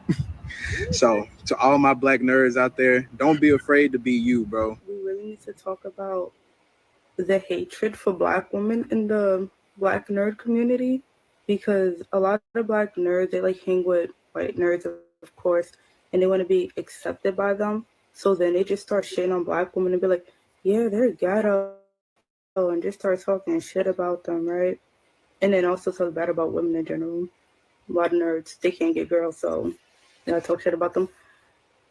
And also, along with the red pill community, because a lot of the nerds, they want to get their anime physique, so they start watching those workout videos, and then those workout videos turn into how to get girls videos, and also turns into hating women videos. My experience of being a black nerd is a bit different from other people, not only because of the era that I grew up in, but also because of the environment. With me being a 2000s kid, I was never really feeling ostracized for being a nerd because nerdy shit was everywhere. Now, I'm an inner city kid. I grew up in lower income neighborhoods, and there were a lot of black folks within those neighborhoods. So a lot of us bonded over these things that would be looked at as nerdy. There's a reason that schools would ban Yu-Gi-Oh cards. There's a reason schools would ban all the Bakugan toys and Beyblades. And I'm sure every kid that grew up in the 2000s had that feeling of watching a cartoon on Saturday morning and holding in that excitement when Monday came. Everyone couldn't wait to gather around the lunch table and talk about the latest episode of Dragon Ball or Sonic X or whatever was on Saturday morning at that time. But what I'm trying to get at is there was never really a point in time where being a nerd worked against me.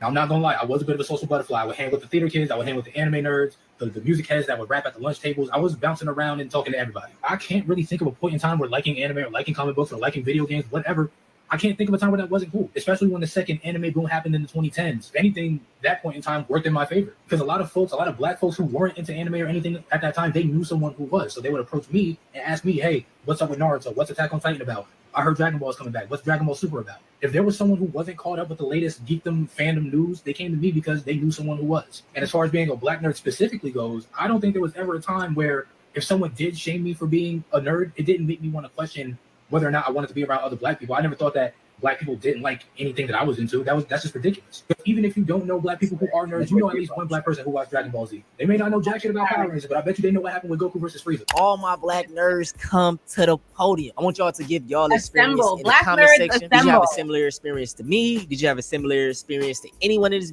video? I am curious. Also, we hit 90,000 subscribers. Yo, we getting so close to 100K. We closing in on the year 2025, and I low-key want to clutch this 100K before the year ends. So if you made it to the end right here and you not subscribed and you enjoyed the video, subscribe. What you doing? Also turn the post notifications on. No more talking. If you want to see something similar to this, go check out how woke lost its real meaning, man. It got gentrified.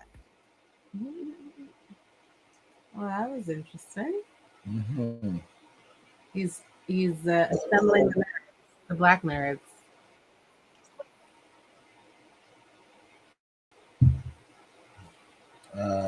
Yes, love the testimonies. Mm-hmm. Shout outs to Antonio Speaks on YouTube. You guys gotta gather them up. All right, we're gonna take a quick break. Yep, We'll thank be you for back. joining us, and we'll be right back with our third story of the night. This is the Blackness Show, the daily show about black shit. Don't forget to like, subscribe, and share. And don't forget to love your black nerds. I wish a nigga subscribe and share.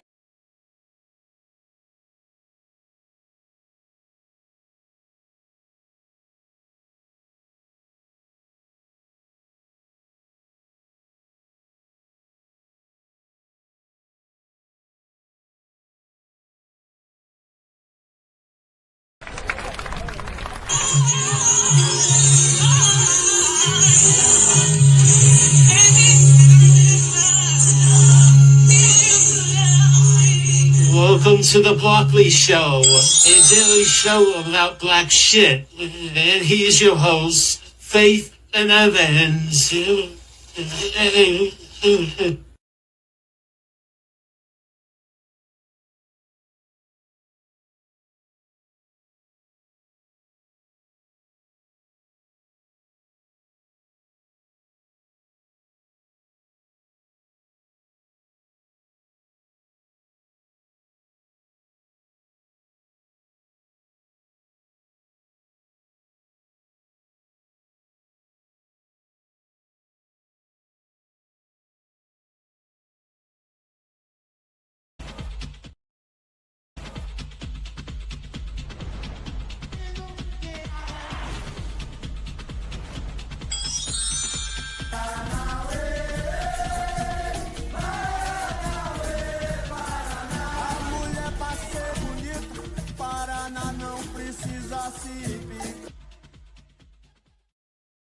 Hey, I'm tripping, I'm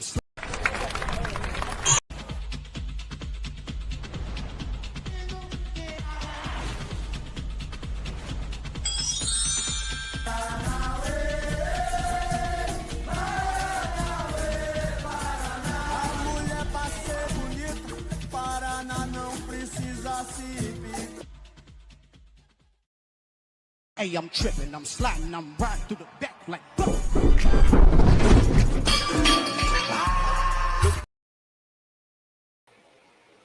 That's so funny. I'm slipping, I'm sliding, I'm the die at the end. Why? It's ridiculous. Shouts to the internet. Yeah, shouts to the blurs. Don't be like don't be anti-blurred. Subscribe to this channel. We're a bunch of blurs. I don't have friends. We got Will Smith buttons. We got Will Smith button next to Vin Diesel button. Doesn't get more nerdier than that. Did you see Vin Diesel? He's a fucking nerd. It's so excited for you to be a part of this experience affairs. So you want to leave? And he's also a black male. So I'm slipping, I'm sliding, I'm. Don't be alarmed, we're Negroes. Don't be alarmed, we're Negroes. We're gonna play with that. All right, we're gonna get to Shout outs to Chuck Chan if you're still in the chat. Chuck Chan in the chat. Shout outs to the Wolves. Thank you for joining us. I think the Wolves is out. Go check out that new album out right now on Spotify, Apple, everywhere. You get music. Go check out the Wolves single and also all Charles Huron projects produced by I believe one of the producers and or rappers, Chuck Chan. Shout out to black men, people, women, and shout out to black. The African American really the whole American community. He wasn't raised by a black woman. No, I was. You know what I'm getting from? Follow us on Instagram. Connect on Facebook. Like, subscribe and share. Oh, come on. Oh, yeah. So we was talking about Fifth Element the other day. We always talk about Fifth Element. It's our shit. But and we also talked about Will Smith's movie, Independence Day. Here's the thing. Will Smith had a chance to me to do a lot of things with his boy. Okay. They could have been, you know, he turned down big roles, Matrix, etc., things like that. But imagine bringing your boy into that. we have a Star Wars, like some sort of black Star Wars, if he would have committed to that. But he just wants to do solo movies and do kiss white women in that movie. It was such a weird movie. Hitch, weird movie. I don't know who watched Hitch, but one of the top. We're on that movie. But one of my favorites of his is Men in Black. I feel like him and Tommy, they held it together, and even though he was over the top, I felt like he hasn't had that much fun cinema wise since. I don't count the older bad boys. Those the other two bad boys. I feel like he's just doing a job. Martin Lawrence is carrying those movies.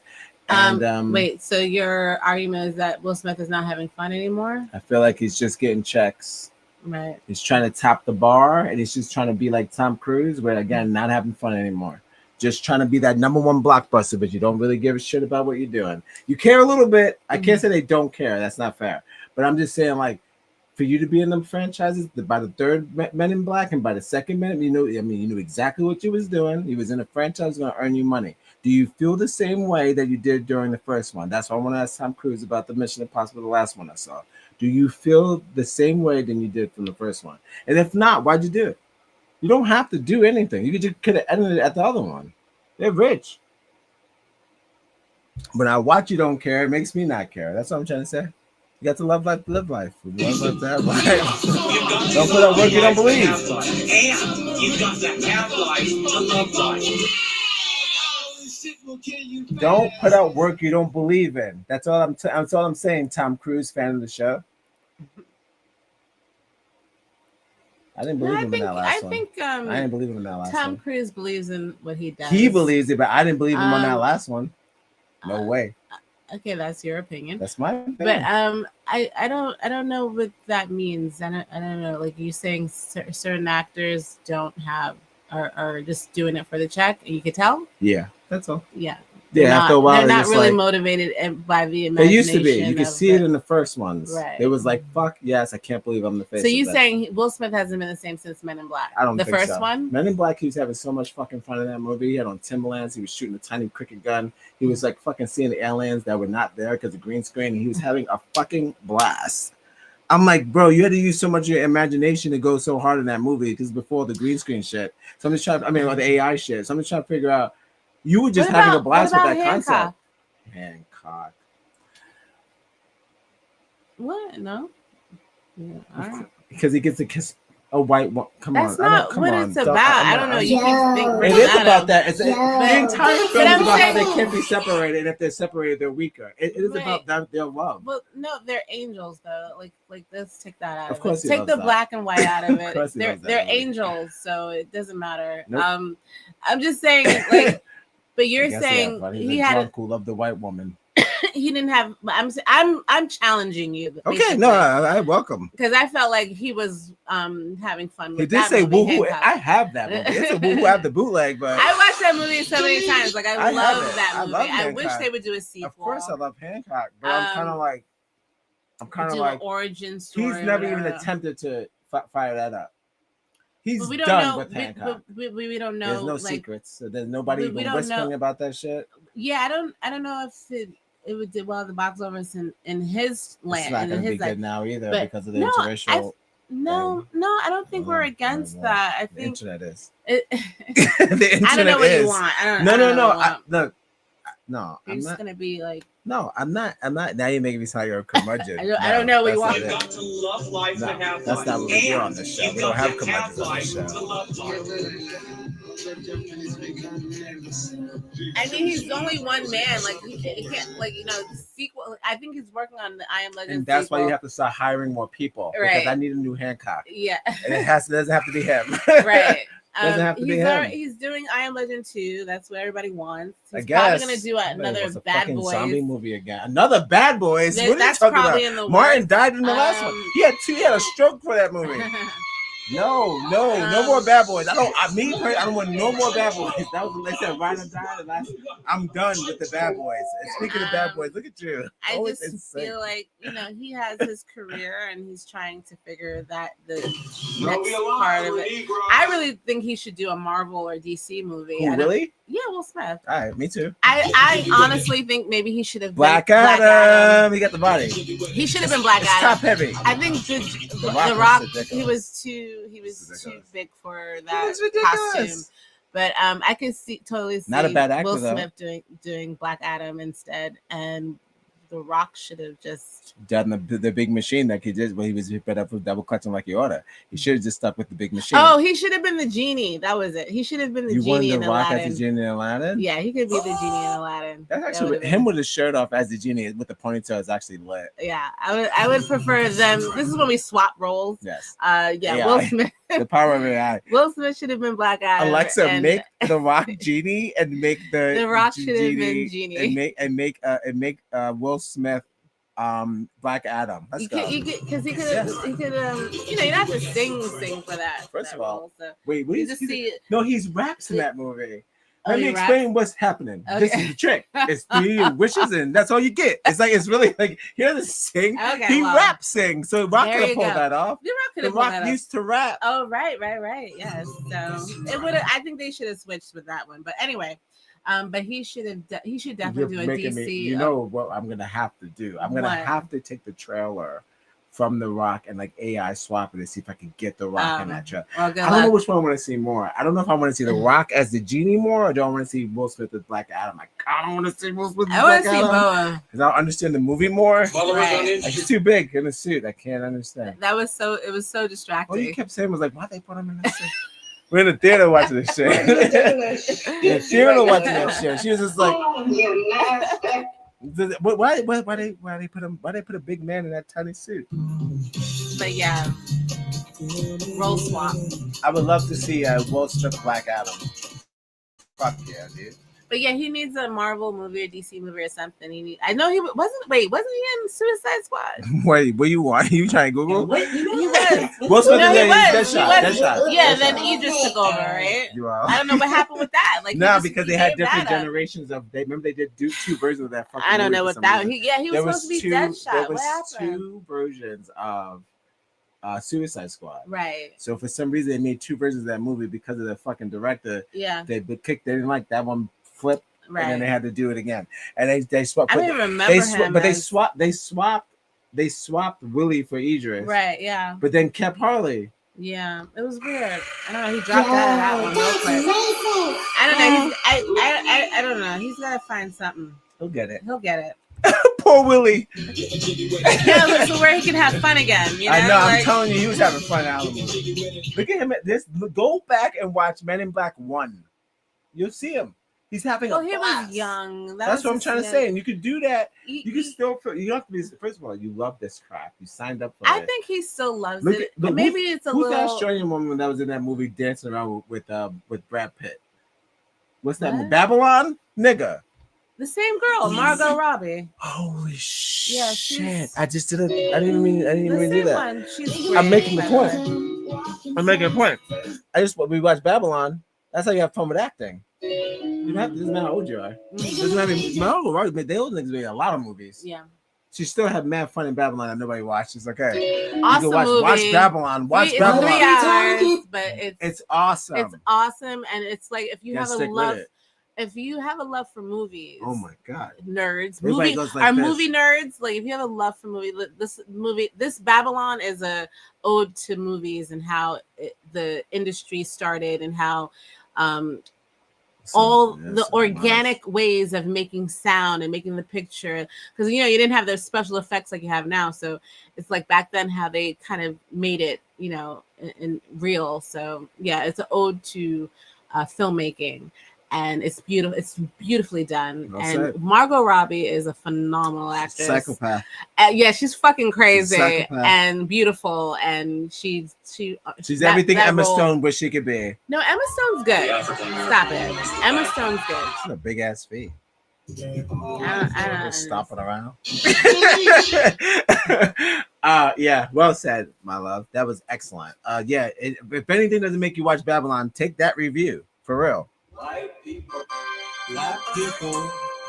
I mean, it's a musical, a little bit of musical. Brad Pitt's Oh no, in it. it's a movie musical though. And like yeah. imagine the same amount of songs you hear in your typical movie, Yeah. not like a musical, like a movie. See, that's right? how I want Tulsa. crazy. If we ever do a movie about Tulsa, Tulsa, I the want musical? that.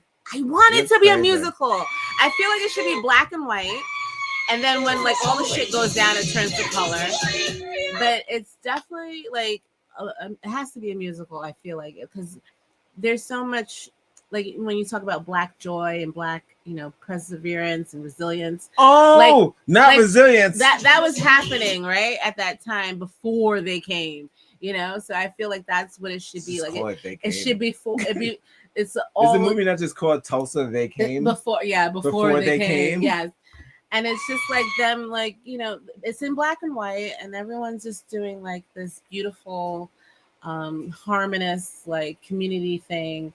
And then the color comes in because we come into reality that like here comes like the war, and what happens during that time. But that's my vision of doing Tulsa. It should be a musical. A little bit. I think it should be. Half musical. I think there should be song because there was song everywhere we go. There's music. So. Yeah, exactly. It's got to be some music. It's not always gonna be. And Will Smith should be in that one too. I get all the musicians. Get Will Smith in that one. He was whipped in that other one, so he's down. He's down to play old slave men. He's like, I was down for white atrocity crimes. Well, no, he's fighting. He's fighting the brigade. Like, sure. He's probably like an ex-soldier or something. Sure, I'll take Will Smith in a Tulsa movie. Oh snap! Over Anthony Mackie. So he's gonna want to call. He's gonna call him. Somebody's gonna call him. Mackie. I don't want him around there. I don't want him around. I don't know what's wrong with Anthony Mackie. I don't like him. He does not like Anthony Mackie. All right, but that being said, here comes a homage to when Will Smith was happy. Shouts to Men in Black and shouts to black women reenacting Men in Black. Really? And if you're watching this, don't just sit there like a Follow monkey. us on Instagram. Connect on Facebook, wherever you get your podcast. The Cash App ain't work. Oh, you wet ass! You get it! I won! It's over! You milk suckers! You don't matter. In fact, in a few seconds, you won't even be matter. You're under arrest for violating sections 4153 of the Tyco Treaty. So hand over whatever galaxy you might be carrying and step away from your busted vehicle and put your hands on your head. Okay. I put my hands on my head. Like this.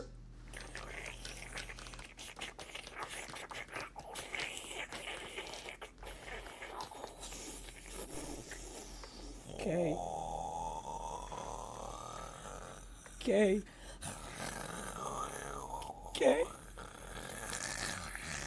Okay.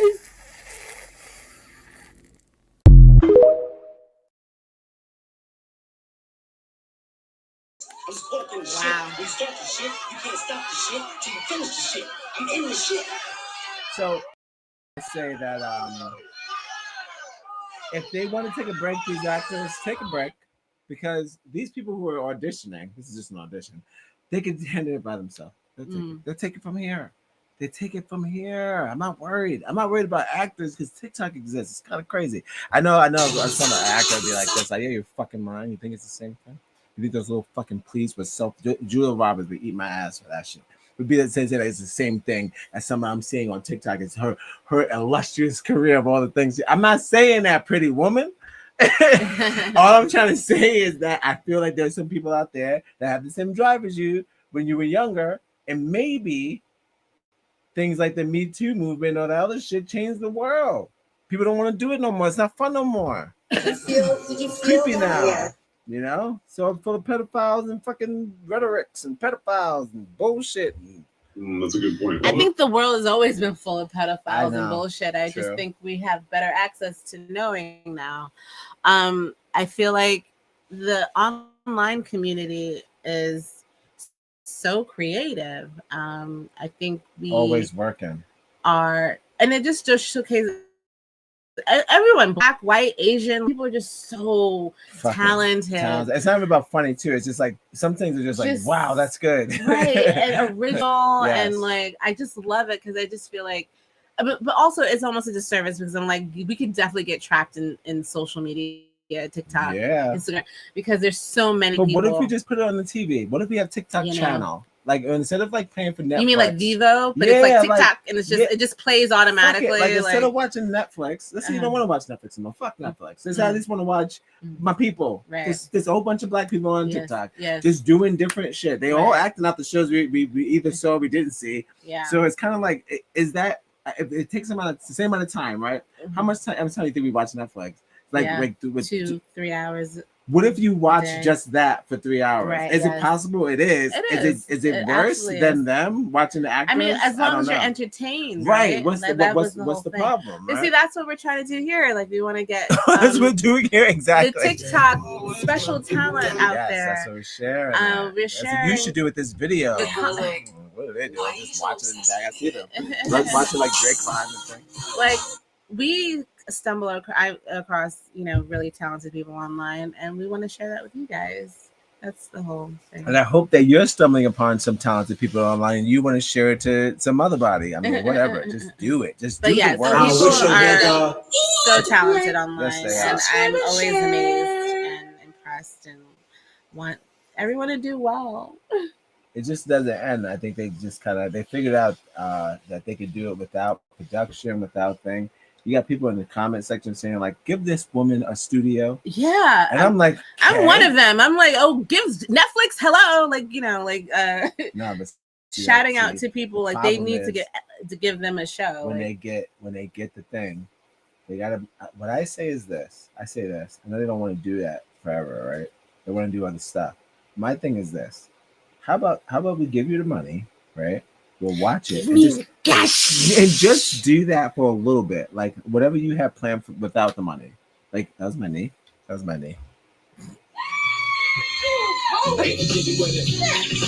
Did you hit it, or you just moved just it? Popped on his arm. Do you need room? No, nope. I need room for more time, Lord. Lord, I need more time. We all need more time, Lord. Do I need we all need more time. I need the Lord to give me more time with this need, Lord. To realize your plan. Thank you. Amen. Amen. Shit. Pop like that on the chat. You think they heard it? The microphone picked it up. I heard Bones. Holy shit. Yeah, so I'll be going all the way to third story of the night. Thank you for joining us, guys. Please follow us on Instagram. Connect on Facebook. Don't be a stranger. If you don't share it, how would you know how would they know how good this was? You don't take this all for yourself.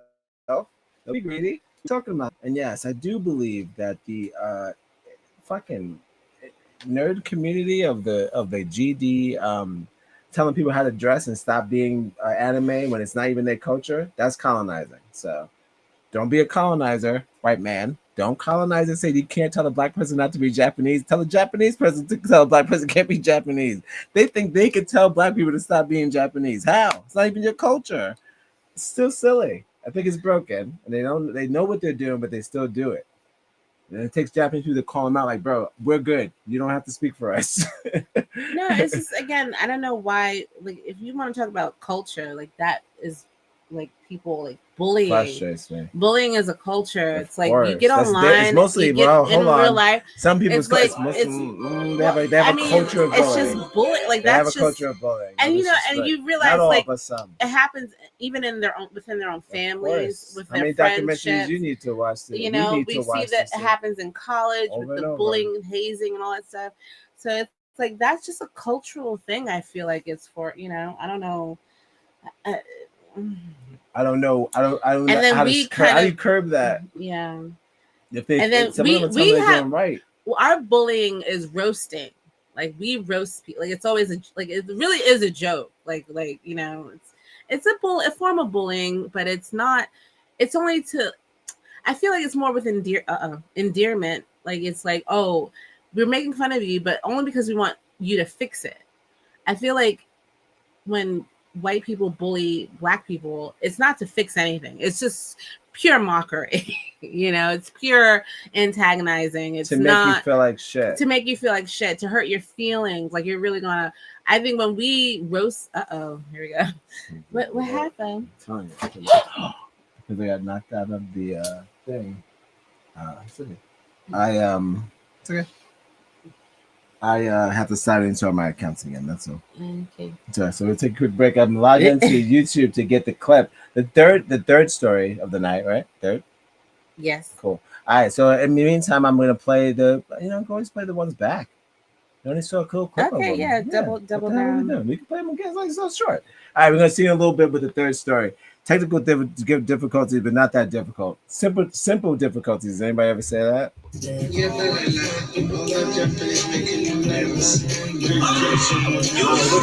Love your casting.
It's gonna be yours, isn't it? It's gonna be yours. I know.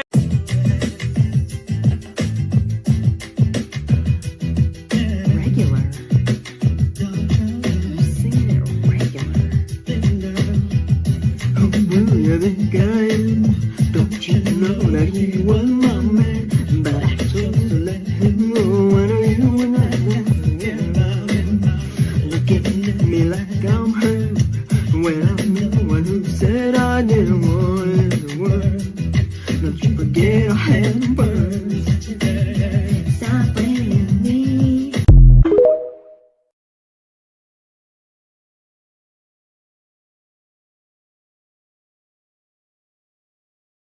It's gonna be yours, isn't it? It's gonna be yours. I know it's you. I know it's yours. Wait, crap! Oh, is that my ex? Is that flipping Stacey? Oh, I hate that girl.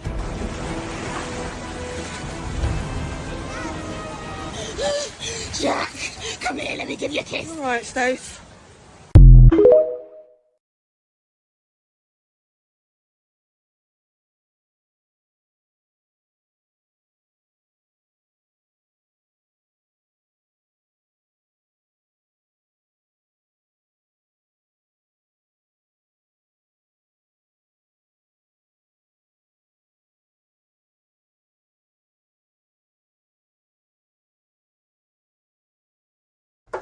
Oh, you idiots! You don't get it! I won! It's over! You milk suckers! You don't matter! In fact, in a few seconds you won't even be matter! You're under arrest for violating sections 4153 of the Tyco Treaty. So hand over whatever galaxy you might be carrying and step away from your busted vehicle and put your hands on your head. Put my hands on my head. Like this.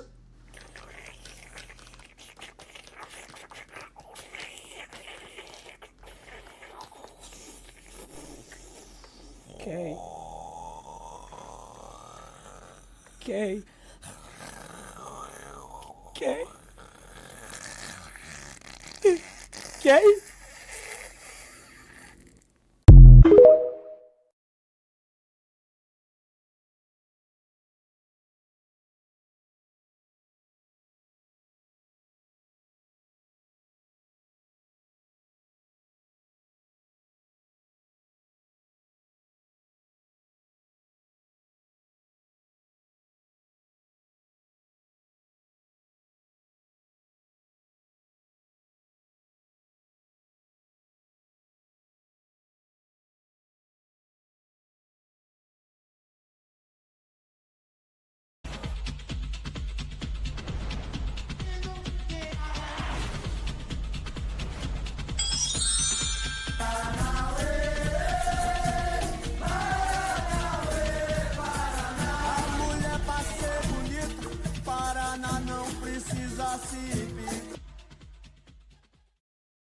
Hey, I'm tripping, I'm sliding, I'm riding through the back like. Look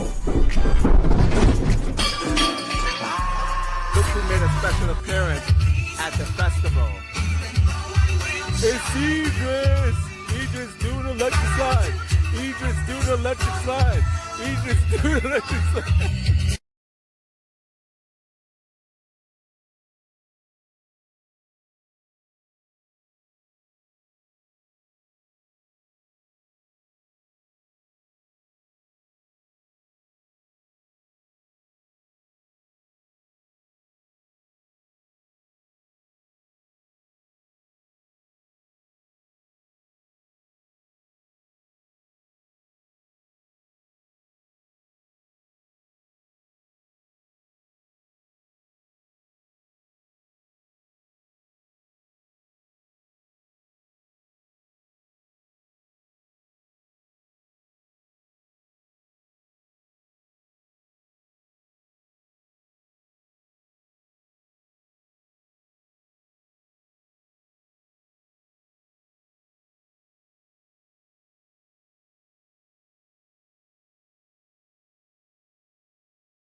It's gonna be yours, isn't it? It's gonna be yours. I know it's you. I know it's yours. Wait, crap!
Welcome to the Barkley Show, a daily show about black shit. And here's your host, Faith and Evans.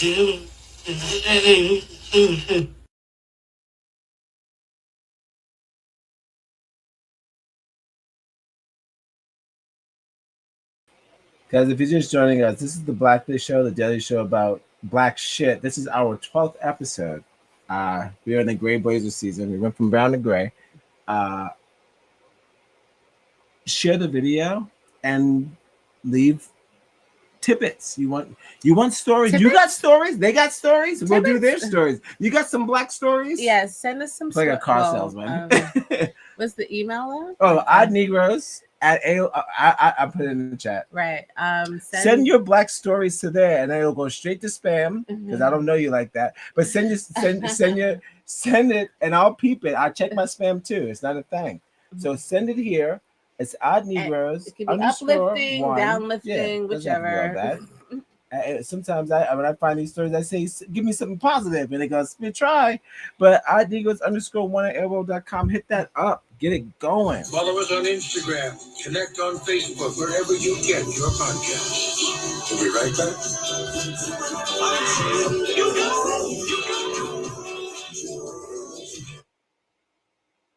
Speaking of Are You Good, we're going to go down to fucking Georgia. Fucking Georgia. Her name is Tamia Horsford. Horsford. This is another thing when the black women y'all be trying to party. Why? I saw. Remember that woman that was in the freezer. So she was bouncing around. That was another thing, right? Where they didn't know what happened to her body, and she ended up in she locked herself in the freezer. Black friends. Those weren't white friends. Okay, but I'm saying, why is it always a problem when black women hang out? Why is it not the safety precaution that you get home safely just like everybody else? That's all. Most niggas get home safe every time. I don't need. Just saying. It seems like there's like multiple documentaries of black women going off on vacation, just having a holiday, and it's a hard time them coming back in one piece. Sorry, not black males. Show me that documentary. We die on American soil. I'm just saying. There was a guy that died in Greece, like the black. Oh, you kid. talking about that? Well, that was harassed by white people, and they killed him. True. So you would say that we're not. I don't think anyone's safe. It's just, it's the luck of the draw. I don't have a luck of the draw. You got to love life to have life. And you got to have life to love life. No people are liking a gamble. What are you doing here? Shout out to TYT. Shout out to black women, as always. The African diaspora, right? Well, this is Dimitri K. It's not the Turks. Sorry, yes. Shout outs to the African diaspora. Dimitri K. And Dimitri K. Yes. Sorry. You know, correct me if I'm wrong. And it said it canceled, but it kept going. Oh, it's back? Well, I don't know. Instagram is just doing its own thing. What was that? It was all a dream. It canceled me out, but it's still recording. So excuse me. Who knows? All good. All right. So guys, we're gonna get into our third story of the night. And let's see what's going on. See what's going on with that. Oh, listen that. And now don't forget to like and subscribe, gang. It's only family in the house. But it's 720p. I don't need any more problems. Not a single one.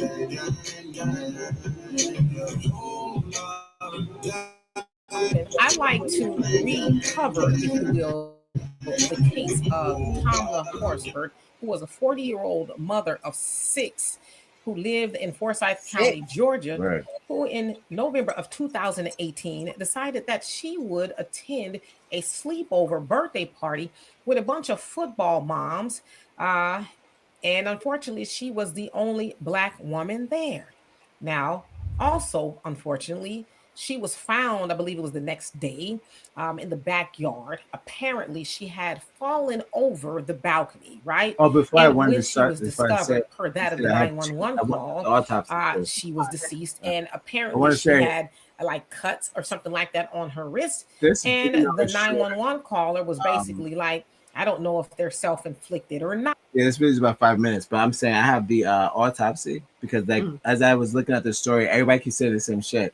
Oh, she fell out, but then why was so many things broken? It reminded me of the dude that was hung, and but for some reason that his legs were broken, and then he had other contusions on his body. The Trey Reed, right. So I'm just trying to figure out like what the fuck. Yeah, there goes that whole they fell. Mm-hmm. So yeah. What are we talking about? Right. So it sounded like that because the coroners came in and did what they did. It was like, well, hold on. So I have the coroner's report. It's about 2 or 3 minutes, and that'll be the follow-up to this. That's all. Thanks for joining us, guys. The Blackness Show, episode 12. Right? Okay. Do with that what you will. Now, of course, that has been many years ago at this point, and the major, if you will, of the sheriff department said this in conclusion.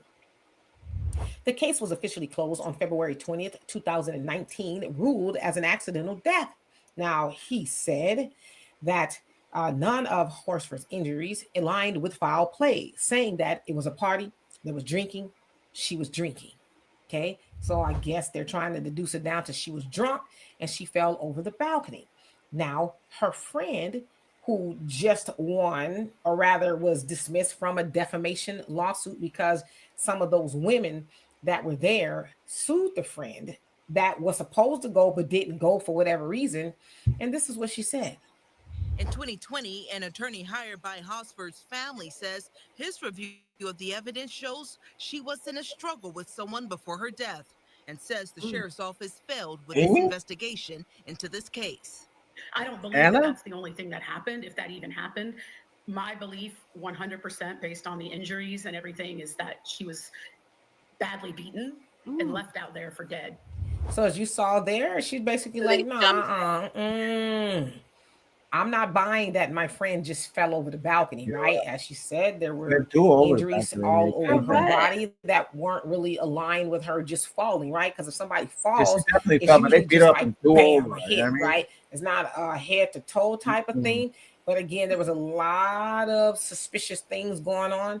In fact, one of, I guess, the husbands of one of the ladies was a police officer, and he got in trouble for meddling into the files that he had no business going into. Because it's like, why are you digging into the files, sir? If this was an accident, why are you digging where you shouldn't be digging, right? As they do, regular shit. They are ruled to be an accidental death, but there's a lot of us, again, and I'm saying allegedly for all of this stuff because we don't know what, I guess we don't know. A lot of people saying, no, we don't believe she fell over that balcony.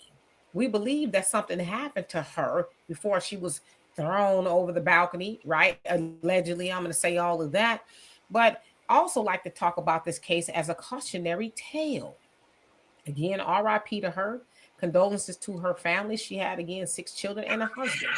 They will never see her again, right? This is a cautionary tale because we know that we should not be hanging around them folks, especially by ourselves, let alone closing our eyes under the roof with them, right? Because they're all saying, oh, she was drunk, she fell over, right? Now there's a small chance that that's true, but a lot of us who knows, like, or not know that, but know of circumstances like that, like, nah, we don't think she was just drunk and fell over the balcony, because there's times where people drink and stand on balconies and don't fall over and end up with bruises from head to toe, right? And cuts on their wrists and things like that.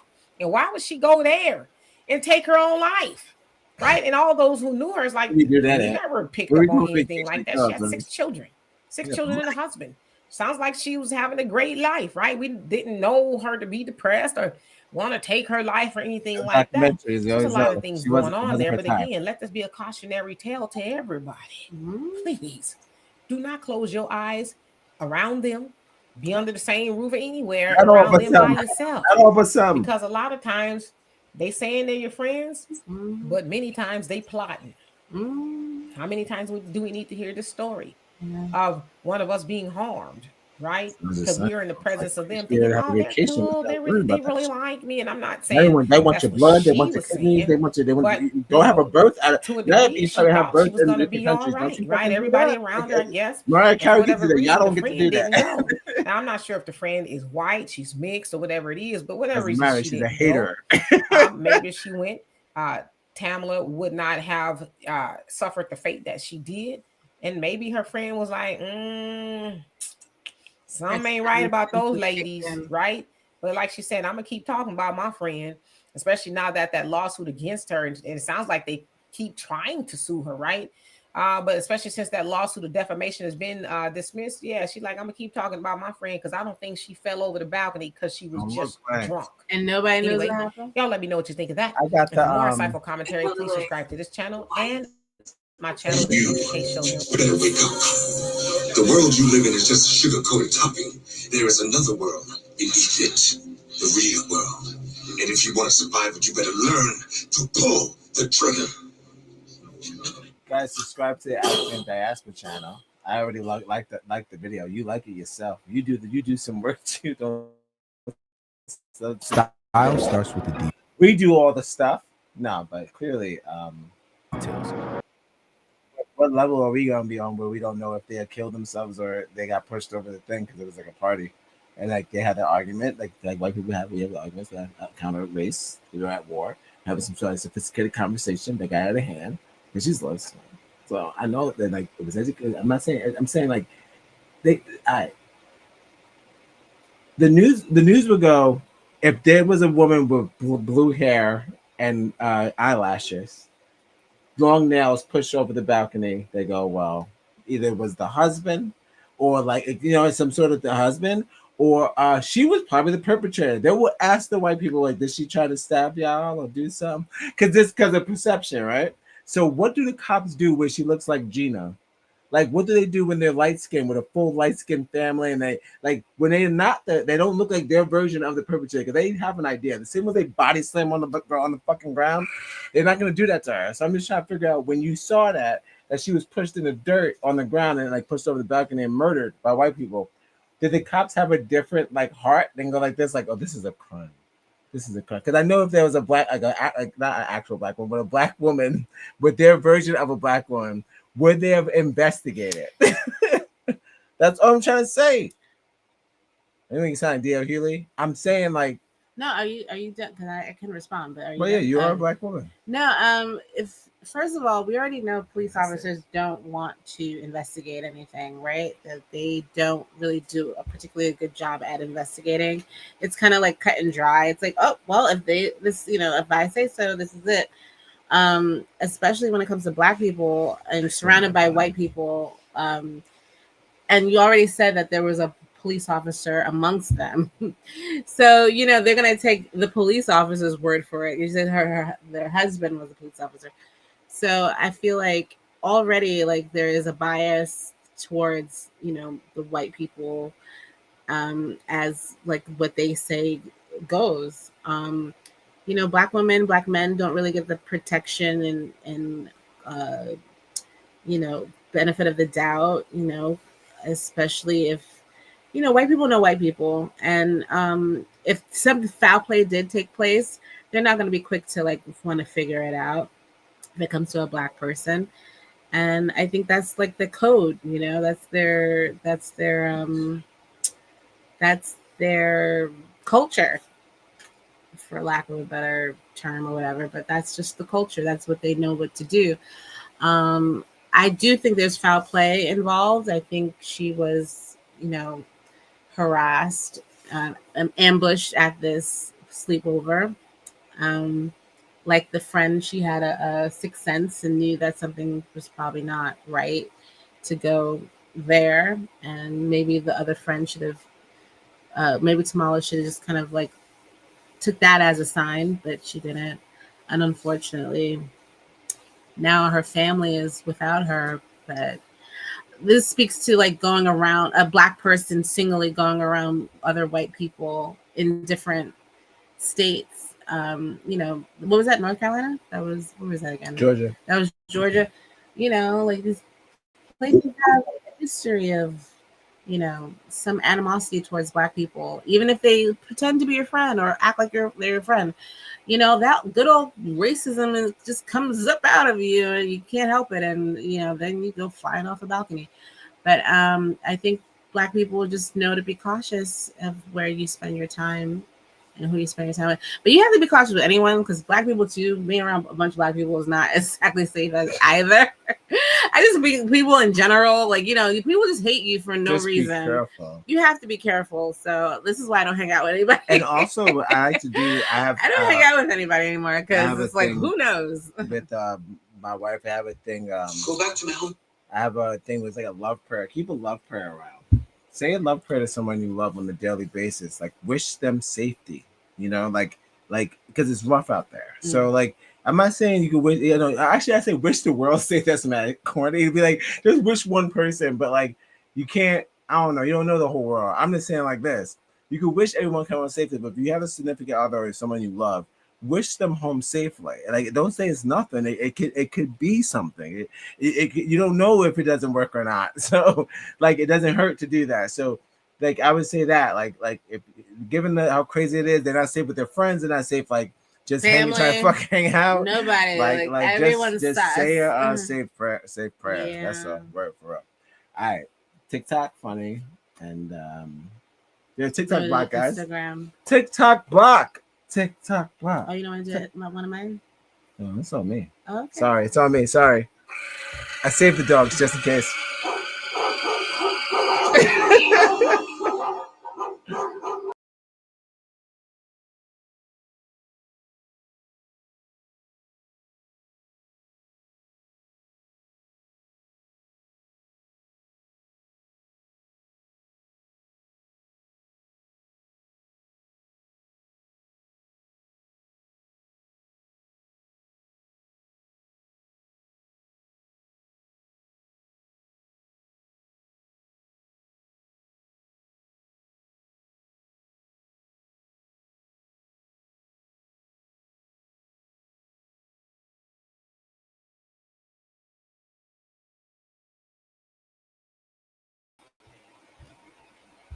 Section 107 of the Copyright Act of 1976. Allowance is made for fair use for purposes such as criticism, comment, news reporting, teaching, scholarship, and research. Fair use is a use permitted by copyright statutes that might otherwise be infringing.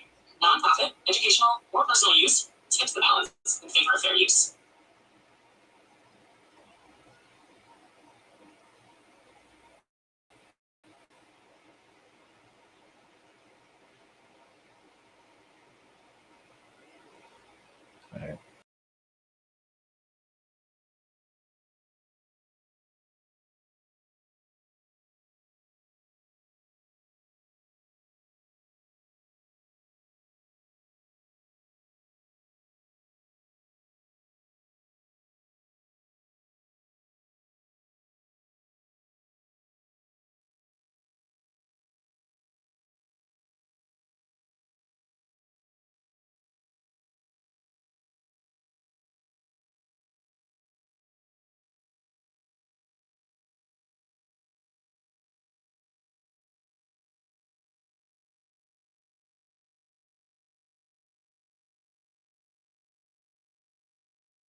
I got beans, greens, potatoes, tomatoes, lamb, rams, hogs, dogs, chicken, turkeys, rabbits, you name it. Look! I got beans, greens, potatoes, tomatoes, lamb, rams, hogs, dogs, beans, greens, potatoes, tomatoes, chicken, turkeys, rabbits, you name it. Look!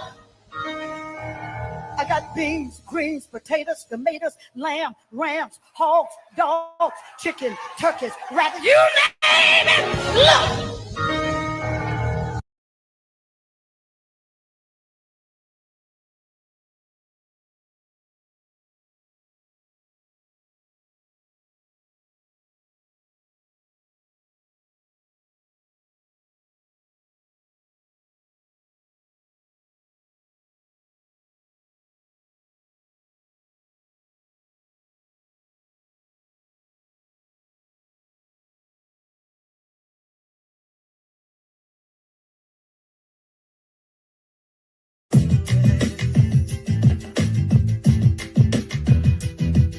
Regular. I'm singing it regular. Oh, boy, I think I am. Don't you know that he was my man? But I chose to let him go. I know you were not forget about him. Looking at me like I'm hurt when I'm the one who said I didn't want the word. Don't you forget I had him first. Stop blaming me.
Welcome to the Blockley Show, a daily show about black shit. And he's your host, Faith and Evans.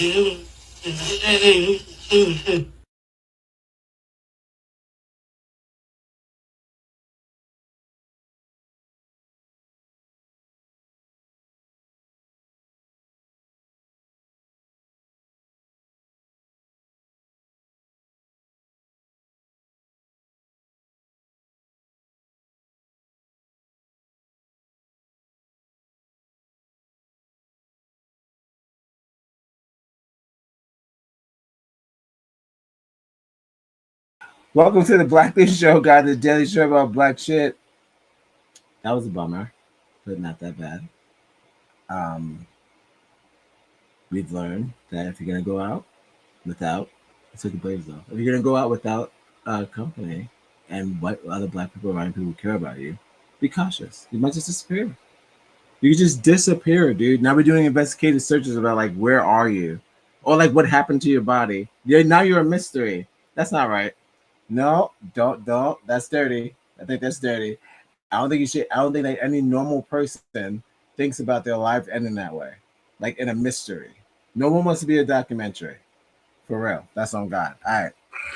So we're going to our last story of the night. This would be one of your stories. Where are we going? What state? I don't know. It's always a mystery. So that's what you like about the show. And guys, if there's something you like about the show, put it in the chat. Follow us on Instagram. Connect on Facebook, wherever you get your podcast. Oh shit! I'm gonna do the autopsy real quick. 5 minutes. They're gonna talk about. They got the paperwork. I'm sorry of what actually happened to the child, and it's all a lie. It's all a lie. So, the family demanded the autopsy reports. Thank God. Always demand the autopsy reports because all these niggas is lying. Just watch any movie. The autopsy people are in on it. Fucking shysters. For what? You could pay them off. Right? For what? It's like her. Yeah, she crushed the bones. It's like, no, dude. Your job is to tell the truth. It's like, is it? So yeah, fuck those guys if they're in on it. Not all, but yes. You're allowed public record to get your autopsy of your child. Don't forget that. And also, you have the right to an attorney. Fucking weirdos.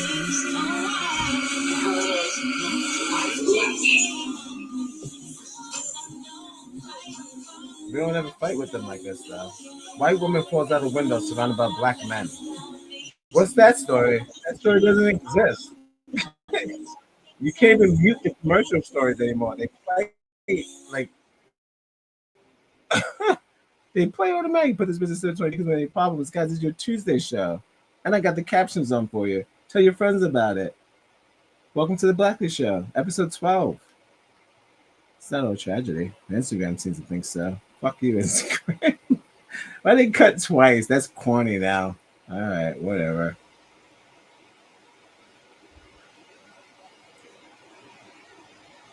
Pain in the ass. A death investigation is like a puzzle.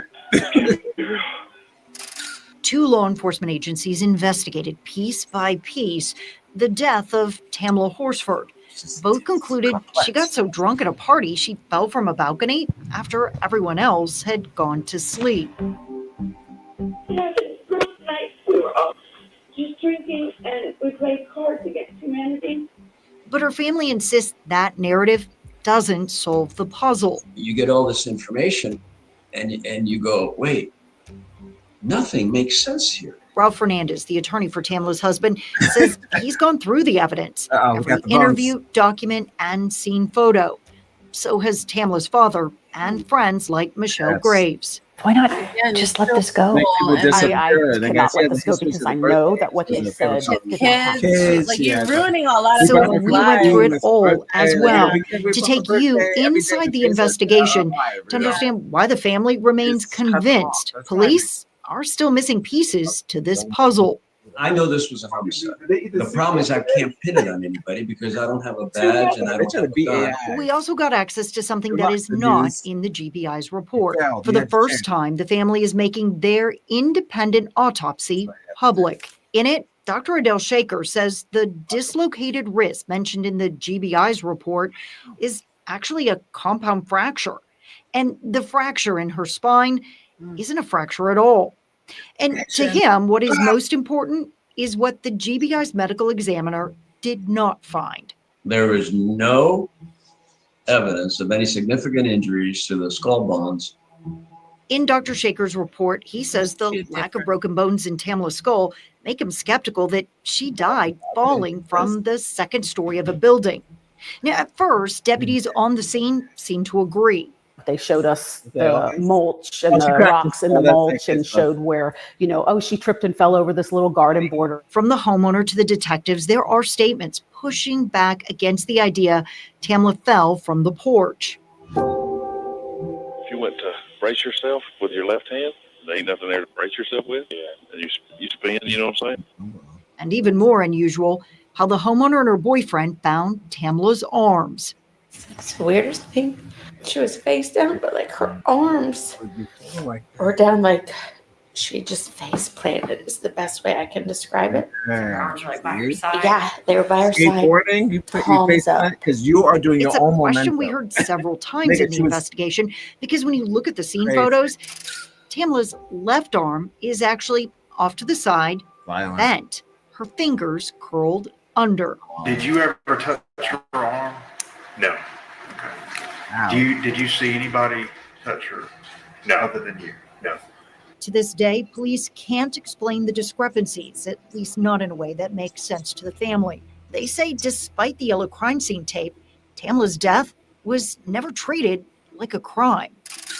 Maybe she fell off the balcony, but she's stiff.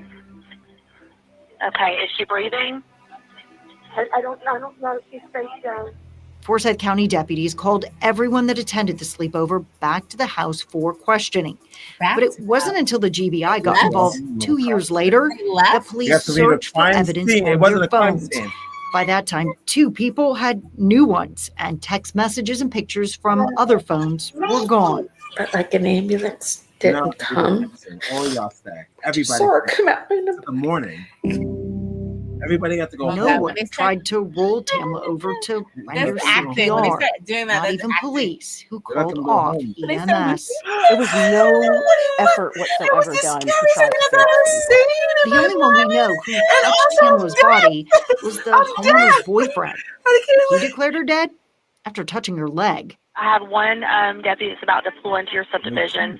Then the destination is on your right. Tamla's family believes race also played a role. The only black woman at the party in a county with few black people.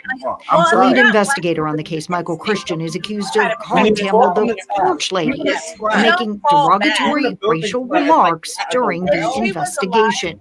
I mean, that's horrific. In the racist, bigoted, sarcastic, thorny way of this son of. On top of that, some of the responding officers knew the people at the party. The man on that 911 call was a former probation officer who, at the time, worked in the county's court system. And another woman worked with an officer's wife. Sorry, we fought really good. We always make it. In the recordings, police tell the family that when the investigation is complete, they can access all of the records and the pieces will finally fit. But they don't. Legally, this case is just beginning as far as I'm concerned. I haven't been able to grieve her because I've been trying to fight for her justice for 3 years. I have to know the truth. And why? Why did you do that to her? Again, when you do that to this woman, you're not doing it just to her. You're doing it to her kids, her husband, her father, her family, her friends that actually did like her. And you just took her away from everybody else. And I hope those people that haunts them for the rest of their lives. No, it's only certain. They know what happened. Why would you leave? Why would you leave the house if someone had just perished and it was an accident? Like, why would you leave? It was just they had to call you back to the house. It was white people doing white people things. Not all, but some. And we forgot about our theory. Y'all said y'all wanted to work with Malcolm X. Y'all wanted to work with all the pro-Black Panthers. Y'all wanted to work with all these people because you were trying to fix the narrative. But then when these sort of people still exist, what are we supposed to do? Now the cops gonna pretend like they don't know how to solve the crime, bitch. You know how stupid that is? Nigga, when I see many documentaries, they would have solved it. But they don't solve it, that means that they don't want to. That means it's nothing. It's trash. And that's okay. We continue that game. We continue that game. That fucking game that we keep playing, this false narrative that we're capturing the people that don't exist because you don't believe white people are criminals. Listen, it's okay. Follow us on Instagram. Connect on Facebook. They have to deal with it. They have to set the band. They have to go to church. They have a baby. They have to deal with their own demons. You know. Oh, check out Marcella Ponticello on Facebook. She has quotes. I call them affirmations. They're there every day. They might change your life. I don't have friends. This is a different show. No, I'm sorry, but I'm just thinking about one of those quotes. I just quoted one of those quotes. But it just reminded me of somebody put up about like when people who like do evil things like this. Do you not think about it coming back at all? Like, do you really just be like, click, like you watching TV? And you move it on. Like, there's no way. Like, I think about every step I take. I think about it. So I'm. I have a Bobby Brown, bro. But shout out to Bobby Brown. That's what happens when the blazer comes off. Politician with the blazer on, Bobby Brown with it off. Who quotes Bobby Brown? I wish a nigga subscribe and share. The only situation where this happens is if it's again a black woman or a black person, then no one even tries to protest. Like, who is it? I saw the things on TikTok. I know it's happened a long time ago. People are still like, it's just never been solved. I'm like, guys, you would not like this rock if some white woman was just thrown off a balcony, clearly beat the fuck up, and you're like, oh, it's clear. I mean, everybody loves UFC. Everyone loves forensics. Like, you know what happened. You could tell that the bone wasn't broken the right way. Like that's not even fall. Like even when in a game when you punch them in the UFC, they don't fall like that. That's how you fall as a human being. You always try to protect your face. So they're like, guys, we all know this. That's it. They're like, well, maybe she's bad at falling. I don't know. I hope to God that they figure that out and get that there was a bunch of fucking racist teenagers hanging out with her. I mean, racist kids hanging out with her for a bit. I don't think she had bad friends. I don't think it's ever going to be solved unless someone confesses. Yeah, I think that's just what it is. Sure. It's been too long. It's been 7 years. You're 100% right. So yeah, unless someone like finally confesses, they put that shit in the cold case that it happened. It's never going to be solved. So. Yes, this is that's unfortunate for her family, Tamala's family, and friends, and who truly actually liked her and went to her birthday parties. It's hard to call someone friend nowadays if they're gonna do that shit. I know. No, those same people were at the birthday party. Like she hung out with them to go on a trip with them. So that means that you was at my mother's house. Maybe I don't know. We don't know their relationship. You don't trust people unless you go on a trip with them.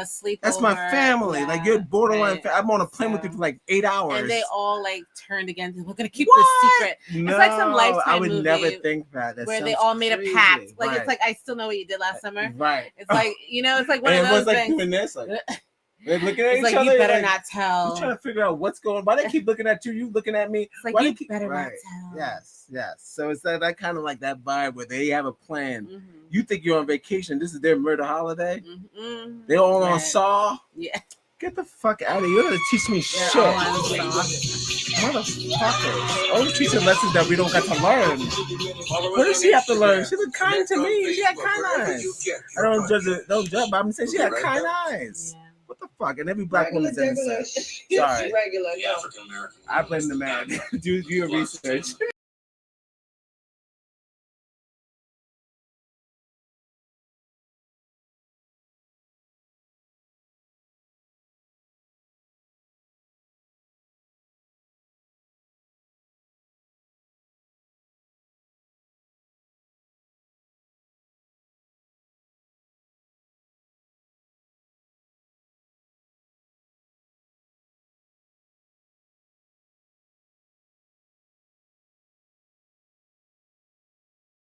Black and they're lynchings and stuff like that. Like a lot of that is just sacrificing, because some of these people have these desires and these weird rituals, crimes that they want to get away with. Yes. Because it's not about that. They want to get away with this. Right. Somebody wants to get away with this crime. Yeah. Speaking of get away with it, we're going to get away from you for a second because that was the last story, right? One more story. That was my double down. I had to follow up. Yeah. But look at the tapes. They lied, and the people pretending they don't have the autopsy report.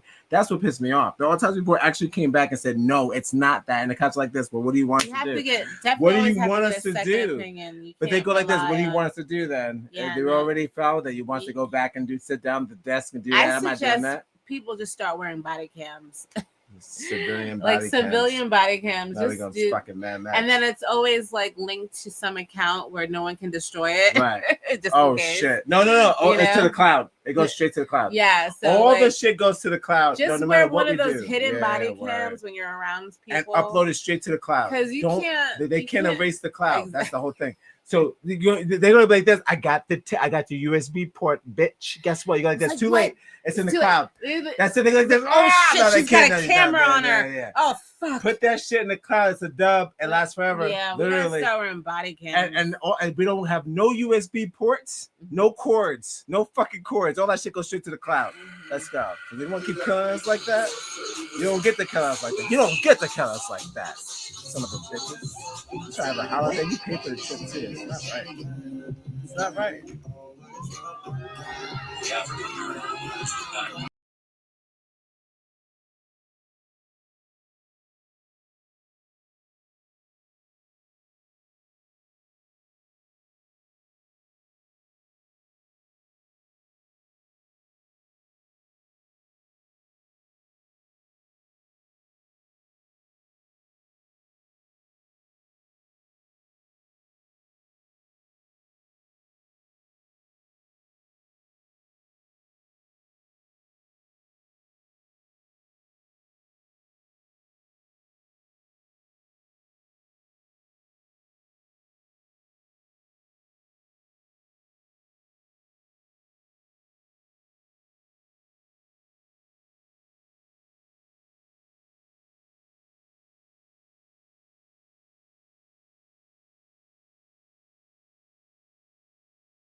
It's not a lie. It's all verbatim. And again, as I put a post up today, I really believe a fan of, if you're a fan of Tyler, he makes music perfect for you. And if you don't give a shit about his life and his daily dating attributions and who he's fucking, what he's driving, I do not care. He's like Mace. He raps like Mace. Mace used to rap like that. I'm trying to change, but I can't. Love women. Why are you looking at me when I'm on the beach? Look, I'm in that Ferrari E3. Like, he just talks like that. That was Mace, though. Dude, you're not Mace. But you sound like Mace, and it's not that good. I'm sorry, it's not good. He's putting so much production in it, but I'm like, it's not gonna last forever. Why are you over there looking at me? Why my girl standing there? How good is that song? You see, that's all of his songs. It's just that. Just because you saw me chilling on the beach wearing Gucci, blah, that's all his songs. But it's like, is it as catchy as that? It's not. He can't. He keeps trying to find it. He gets Pharrell on board, gets all these people on board to find his his American black male sound. But when last time he's been at a beach, like a black beach? It's not like I hate Taylor chat or whatever. But I'm just trying to figure out when he puts black women on stage and throws money at them. And I knew that was going to happen. That after Coachella, which was not Coachella, after the Flognar, which was the other day, that was going to be the highlight, that he's on a subway train throwing money at black women. And it was. I saw it all over the place. They was like, he snapped on this song. What's the song? But they got the women twerking, black women twerking, and on top of a New York City train from California. It's whatever. Guys, welcome to the Blackness Show, today's show about black shit. But it's not Tyler hating chat, first of all. You better wake up. He's talking about Nigerians trying to make a lot of noise and not doing anything. By degrading our women. Clearly we're throwing them out the window. You don't need any more help, Tyler?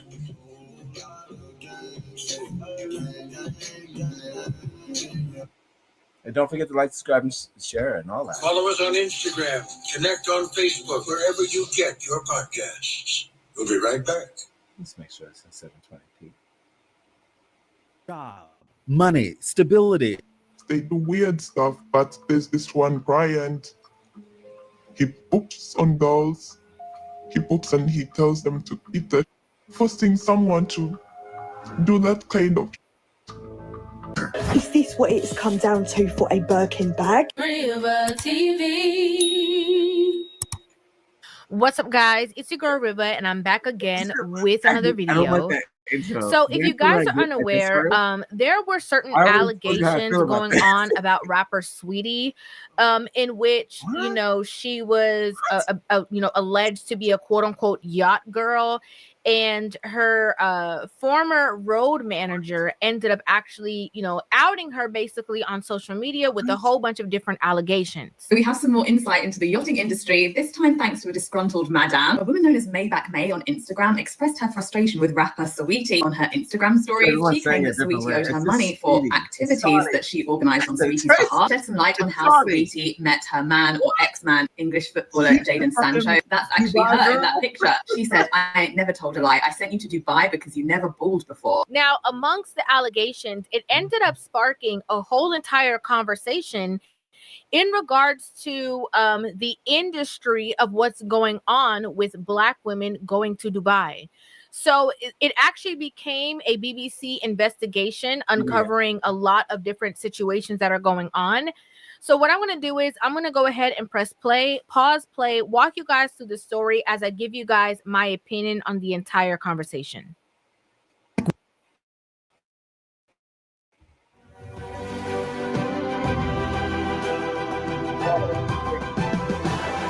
I'm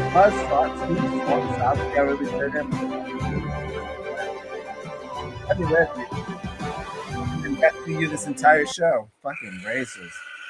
Yo, that's racist. Whatever commercials you want it, I've been investing in you. This Puerto Rican's calling out this woman now. This Auntie now, and it's coming back to me.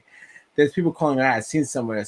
I'm trying to figure out, wait a second, what happened? Because now I'm starting to think, like, is it because, like, let's say somebody like Sexy Red takes the ghetto rapper girl and then like she becomes more popular? She's probably gonna be in a movie soon. Sexy Red's gonna be in a movie.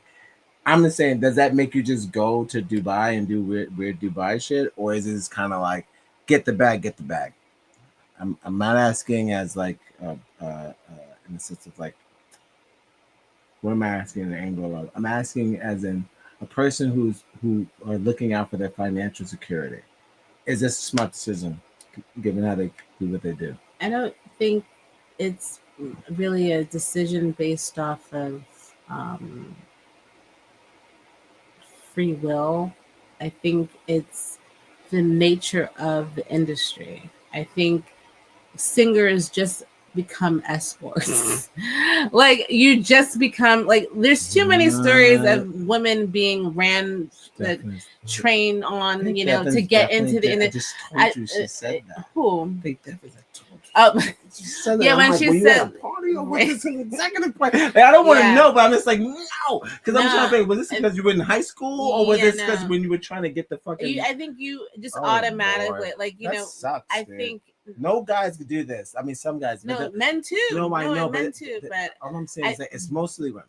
Yeah, it started like that. Talk about 70s, 60s, 50s. Any decade, any genre. Like cavemen. I feel like, you know, any industry that is ran by men, there is always this underlining of understanding that women must perform sexual payment sexually, and it's to like either keep your career, get ahead in your career, whatever. No. And you know, you see that in like even just, you know, 9-to-5 industry I as know well. it's in every facet. Shitty that guy. It's really just Carl, that owns the fucking if you're at the restaurant. You get a blowjob. He's like, well, at the news, paper, like, it's just kind of expected of women to perform in that way. Dan from the Daily Bugle does not get a blowjob. You do not get a blowjob from the Daily Bugle because you own the newspaper company. Yeah. That's not fair. Yeah. You're from the Daily Bugle. You're just Dan. You're just Dan. If you're in the music industry, I think that's just part of it. Like you just automatically become an escort, or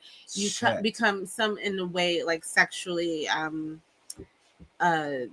invested in some sexually available. Like, yeah, sexually like, can you available. sing me a song? I don't want you to sing a song. Because I guess take off your clothes. Yeah, and if you're addicted to money and fame, like money will sustain your fame. You know, so she gets that Birkin bag and gets to what be. Did you say? Say it again. What? Say it again. If you're addicted to money and fame, money will sustain your fame. I think. Yeah, that's pretty good. That's pretty good. I don't know if that is it. No, because I'm thinking about the boat girls. Yeah. Now, if you look rich, you'll get rich. That's popular, what you're saying. So online, you say that the money, right. If you're surrounded by money, you feel rich. Yes. That's kind of crazy. It makes you more popular too. So if you're online, like then what do most Dubai girls that come back from Dubai do? They show off whatever they got from Dubai. You're giving the surgeries well. Oh, surgeries as well. Came back with a whole new body. Yeah. So you know, it's a culture that we do. It's not just black; it's white. No, it's algorithm. But yeah, and I think it's popular. But I think it's a misguided self-esteem thing, because like when we found out that the Birkin bags were being made in China for like $50, again, it's like I don't know if what does that do to you mentally when you realize like, oh, I did all of that for a Birkin bag that I could have got in China for $50 instead of like, you know. Yeah, like they talk about shit in the mouth and all that stuff. It's like, really, guys? Like, what are we doing? We are. But what's your values? Bad. So Yeah, we like try to see how far you want to go. Right, for a badge. Do you want me to burn? Can I burn your stomach? Oh God. How bad do you want that Birkin? Right. Like this? Yeah. Or Louis Vuittons or something. It's like you want a closet full of all these things. And I honestly thought like when everyone was finding out like these products can be made cheaper. This is my favorite part of TikTok. It's like, can you imagine having a closet full of all these things and you did like debauchery things just to get them, and you didn't even have to do that much. The reason why that shit didn't it doesn't even cost that much, really. Like you get like a knockoff version. Well, they were telling me it takes about like $35. They said $35. $35. Yeah, they said about $35. Yeah. So yeah, and you could have probably just not done that. They actually expose it. Your values too. It just shows your values. Yeah, because then when people started saying like this, that's why I buy knockoffs. People started snitching on themselves, saying like, I'm not that kind of person. Mm-hmm. See, you inspire even fake vigilantes if you do some shit like that. Even if I did it and I was like somebody shit in my mouth for a purse, I'll be like this. Last time, like if I saw that video. This is the last time, and guess what? What if the next time I see that nigga? Guess what? You getting some work. You getting some work. Because I saw what he did. He was out there shit in many women's mouth. You think she's the only one? First of all, they kid him on it. They bring him in. All these women went back. These women are doing the shows on the internet, and they all promoting the same shit. If they all got the surgery from the same doctor, what's the word? I'm just saying this. Yo, you're right though. It does happen to men. I see some of them with BBLs, and these niggas out here stunting. Like I don't know. Like that's how bad they want to be included. But also the materials. It's It's not worth it. Like I mean, for me, it's not. For me, in my brain, it's not worth it. What material would be worth it? But I don't know what's going on with you psychologically when Right. you think your value comes from how many people know that you have a Birkin bag, or a Lamborghini, or whatever the filth that you had to go, like, you know, there's people who kind of earned it, like they actually did work for it, and Right. they went out and hustled and got the money so they could, and no scam and nothing. Like there are people who genuinely like went out like Italian and clothes, made their money and went and bought the, you know, for themselves. Okay, and they didn't sir, have to do anything madam, sexually related or scamming. You're a spy or whatever. or something. Yeah, or kill somebody just to get a Birkin bag. Like, you know, those people who actually like went out and like made their own money and worked for what they wanted. That's cool. We commend you. You know, But no, stop I'm not going to commend you. No, because but I'm saying stop it's kind of confusing. wasteful. Stop confusing. All right. Because again, you want it for a certain look. But you're confusing our civilians who just want to go to and fro. Have a little bit of adventure. Mhm. We shouldn't have that adventure bag. Let's take a lot of story off that bag. Let's say it's not that big. It's not that big of a deal. What if they did that? It's not that big of a deal. It's not that big of a deal. I have a Birkin. Who cares? Something like that. Like Levi's. Remember Levi's like that? I like that, bro. Sorry. Like that. It's in my chest. I felt that. Yo, that's racist. If I could see a woman with the bag and she's like this, don't do it. It's not worth it. Let's just start doing that because y'all know that. Julia Roberts just did that movie because she's tired of this shit. She's tired of woman shit. She's up there saying, I'm done. I don't want to see this shit no more. Why would you make a movie like that in your career right now? You don't have to do that. You're like, I seen it enough and I'm done with it. Too many white scholars doing bullshit and getting away with it. Yo, I'm like, yo, get it. You don't have to do that movie. She doesn't need any more money. She's really good. But it's like, she was like, I agree with the message. Okay. And it definitely did happen. Okay. So I'm just saying, like, instead of being like paying all that money just to get the Birkin bag to stunt on poor people on the internet, use that same money to uplift poor people on the internet. Is that fair? Like, you don't have to drop a Birkin size price on something to make another person believe in you or for whatever message you're trying to share. I don't even know what they be showing. What are you trying to say with the scarf? What are you doing? What are you saying something like this? He's walking out the door and we're just supposed to be like, oh fuck. I wish I could get like that. One day I'll get like. I just don't know. Like, just if you have the platform, use it. And if you're trying to save people, save women, and you know what you did to get the bag or whatever you did, like kick it, expose them, maybe, or at least just water it down. That they have to really still fighting. There's still reality shows them fighting over these bags. And it's like I don't think it's that serious. Have they even like come out to each other? Have the black women come together and say, guys, let's stop buying the purses? I know I saw some shit on Black Friday. Everyone said no more Black Friday stuff.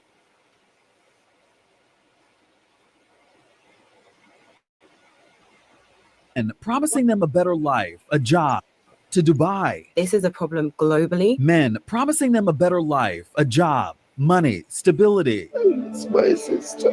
But what they really got was something unimaginable. This one client, he books on girls. Many of them tricked into illegal prostitution, some men allegedly paying to defecate on them. That has been happening for years. This ain't something a normal human being, rather a whole nation craves on. Social media calling it Dubai porta potty.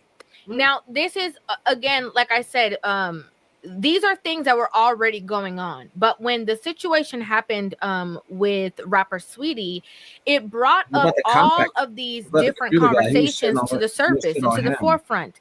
Reason being, because of said allegations, people were talking about, this whole era of women getting flued out. We know it's supposed to be flown out, but that's how they articulate it.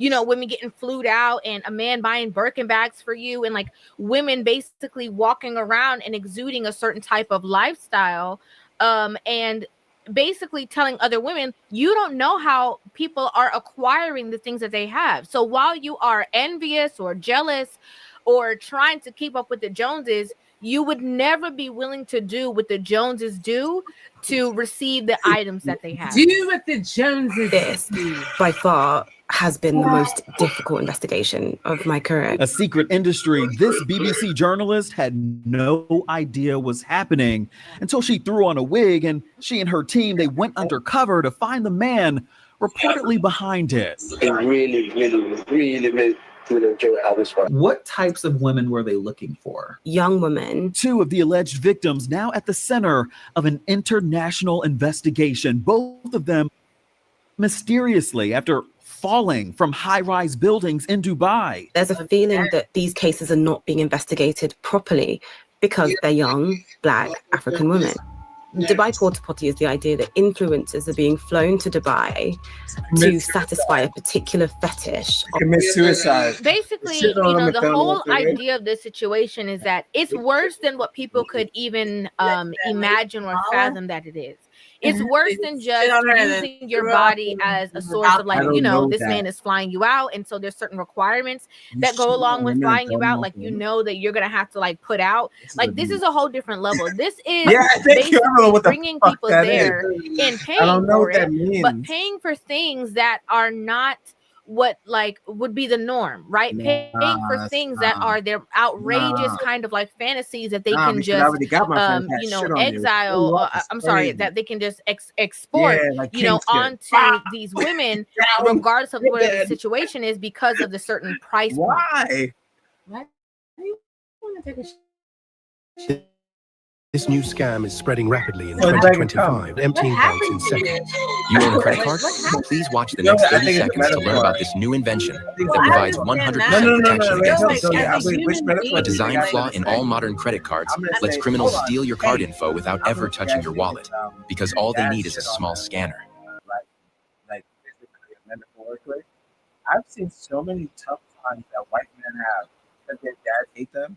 Not only does some of them turn gay, but they get really crazy with just like how they go on with life just because of the way that father one time treated them. So I like to think that I think that they feel shitted on and they do it.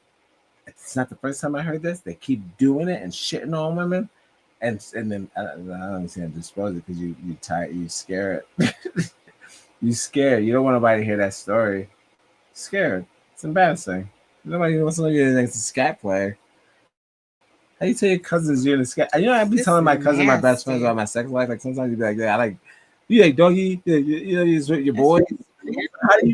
How do you explain scat play? Like, I don't know. It's nasty. I don't know if that's the way to really get that out there. I think it kind of lost a lot in your own little circle. But that, who's into shit? It's like, not really. Shout out to that sister. Let me put it back up here. I don't even know how women cover these stories because, like, I know a lot of guys in the chat rooms. This is what I'm saying. Like, the guys in the chat rooms, like, you jealous. And it's like, no, I know. I'm not even going there. I already know that. But that's just how it goes. And they go like this, bitch, you jealous because you don't never put you on their boat.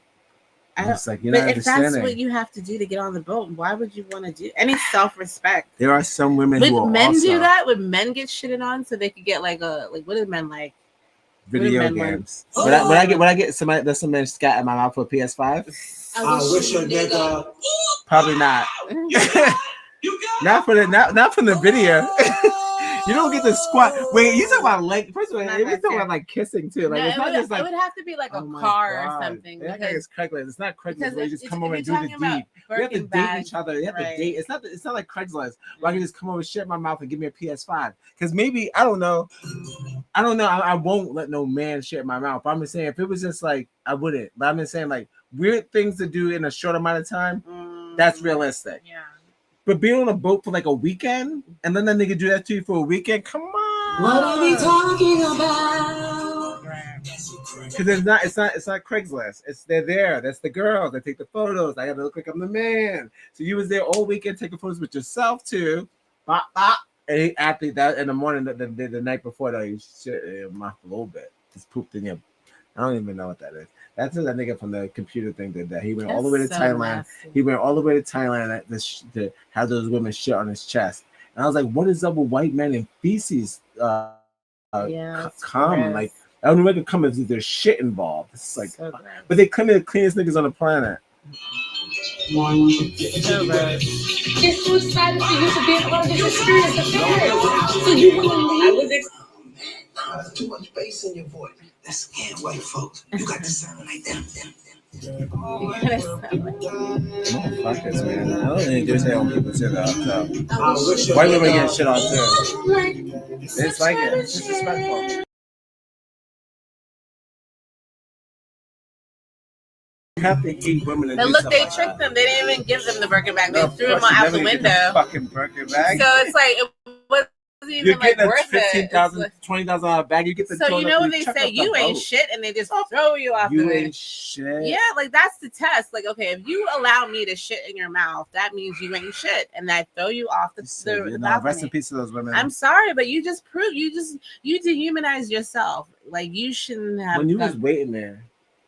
No, because like I'm not talking about when you got tossed. Mm-hmm. I'm saying when he was like, doing that, and then he was like. You knew what was gonna happen. It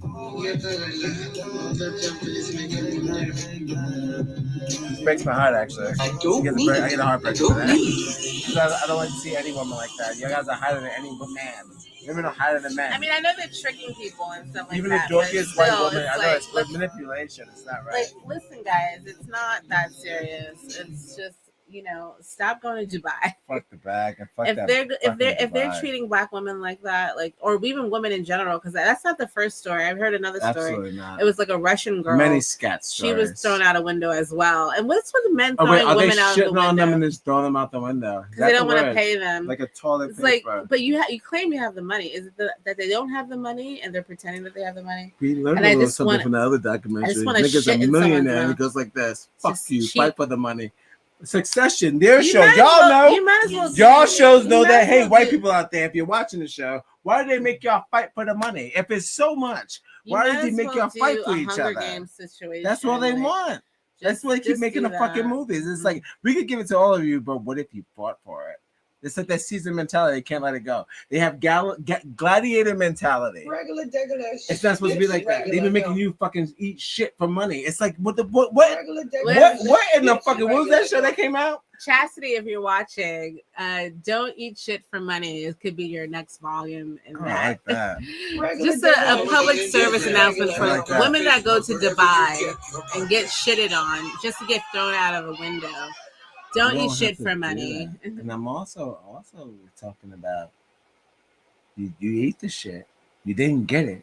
Does it make you a better business person? Or you're dead? I think when you die, when you like out the window. When you And feel then- like this, not my Oh, kind. gosh. I'm sorry, they But no, fucking when lied. you Everybody know, knows how people I fall. feel like your soul and your body, like there's still some kind of like life, and you just kind of think about all the things that led up to what your moment now at death. What is and then this? and then it's like, damn, did I really need to do that? This was it. This This is is how I it. wanted to go. I always think like that too. So when I see those movies, I'll be like, "This how you want to go?"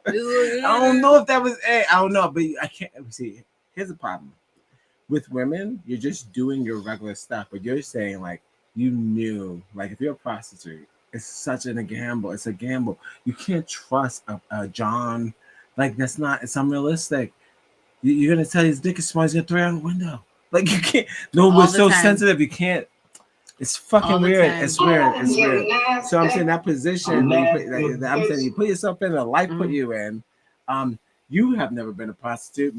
Most women haven't been prostitutes. So it's kind of like when you put yourself in danger lifestyle, like being a fucking stuntman or whatever. You know that the casualties could be death and or attack. It has to be. If I'm a ninja, if I work in a karate club or a ninja club, somebody's gonna kick me in the neck. I just know it's gonna come. You'll be ready for that. You think that every John's gonna be good? It's impossible. And they're gonna get the most uncomfortable thing about men is sex. The most uncomfortable thing you can make a man is about sex. It doesn't matter what work. That's bullshit. It's not about work. It's sex. It's the most uncomfortability a man ever gets. For you to put yourself in that position to work for that profession, where you know it's our most vulnerable, fucking insecure spot of a profession, anything can happen. Anything can happen. When it comes to sex, was it Whoopi Goldberg? You in danger, girl. You in danger, girl. There you go. That's a great way to Did we finish mine? No, that was in the video. That was in the video. That was two.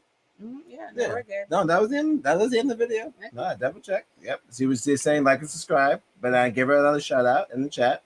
I'm not gonna make we're gonna talk about a video about women being attacked and cut her off. No. We gave her a shout out and we saw it, and I'll do a double one because first of all, any black woman who's covering black women being attacked or sexually assaulted on their channels, they're having the hardest work because a whole bunch of fucking white men and even black men, and they're going, liar. You wish you were on the boat. It's like that's not why I'm making this video. I can't imagine being a woman trying to convince a guy she's not a twerk girl. I don't want to twerk on the boat. It's like, you wish you didn't want to twerk on a boat, mate. It's like, that's not true. I know. So if you're doing it, that's God's work. It's very hard. We are a fucking hard-headed bunch, and half of us are criminals. So we're just trying to stop you from doing it. That's every horny man out there. That's not a joke. Some of them guys be watching these rape documentaries, figure out how to get out of it. So it's unfortunate. We're horny. We're horny. So I figure, how do you get rid of it? Not all, but some. The much that podcast where we shit on men either in your dreams. Let's go, men. Let's go. Nah. Just consensual. That's what we talk about. Consensual. Just boot crush, love on each other. You got to love life to live life. That's kind of like the whole way you're gonna get out of this alive. You think you can get yourself out of this shit by raping and ducking and dodging and fucking women between cars? You got another thing coming, Poppy. You're going straight to hell. Immediately. How you do it in the parking lot? All right. They got one more TikTok funny for you. Shouts to Will Smith and shouts to Men in Black. What do you say we watching again? I can't wait. We're gonna watch Hancock, you said? And what was the other one? Did you say Hancock? I can't wait for the next two movies to watch. I do believe that we have the power to stop this stuff in real life. No cap. And stop calling them out their names when you see a crime happen. That's not. I don't understand where you're supposed to get out of that. You know, cops get confused. They get so confused. If she was a charlatan. They got like, was she? So she just fell on her own. Oh, okay. Like I'm saying that kind of shit. Oh, she just raped herself. Sure.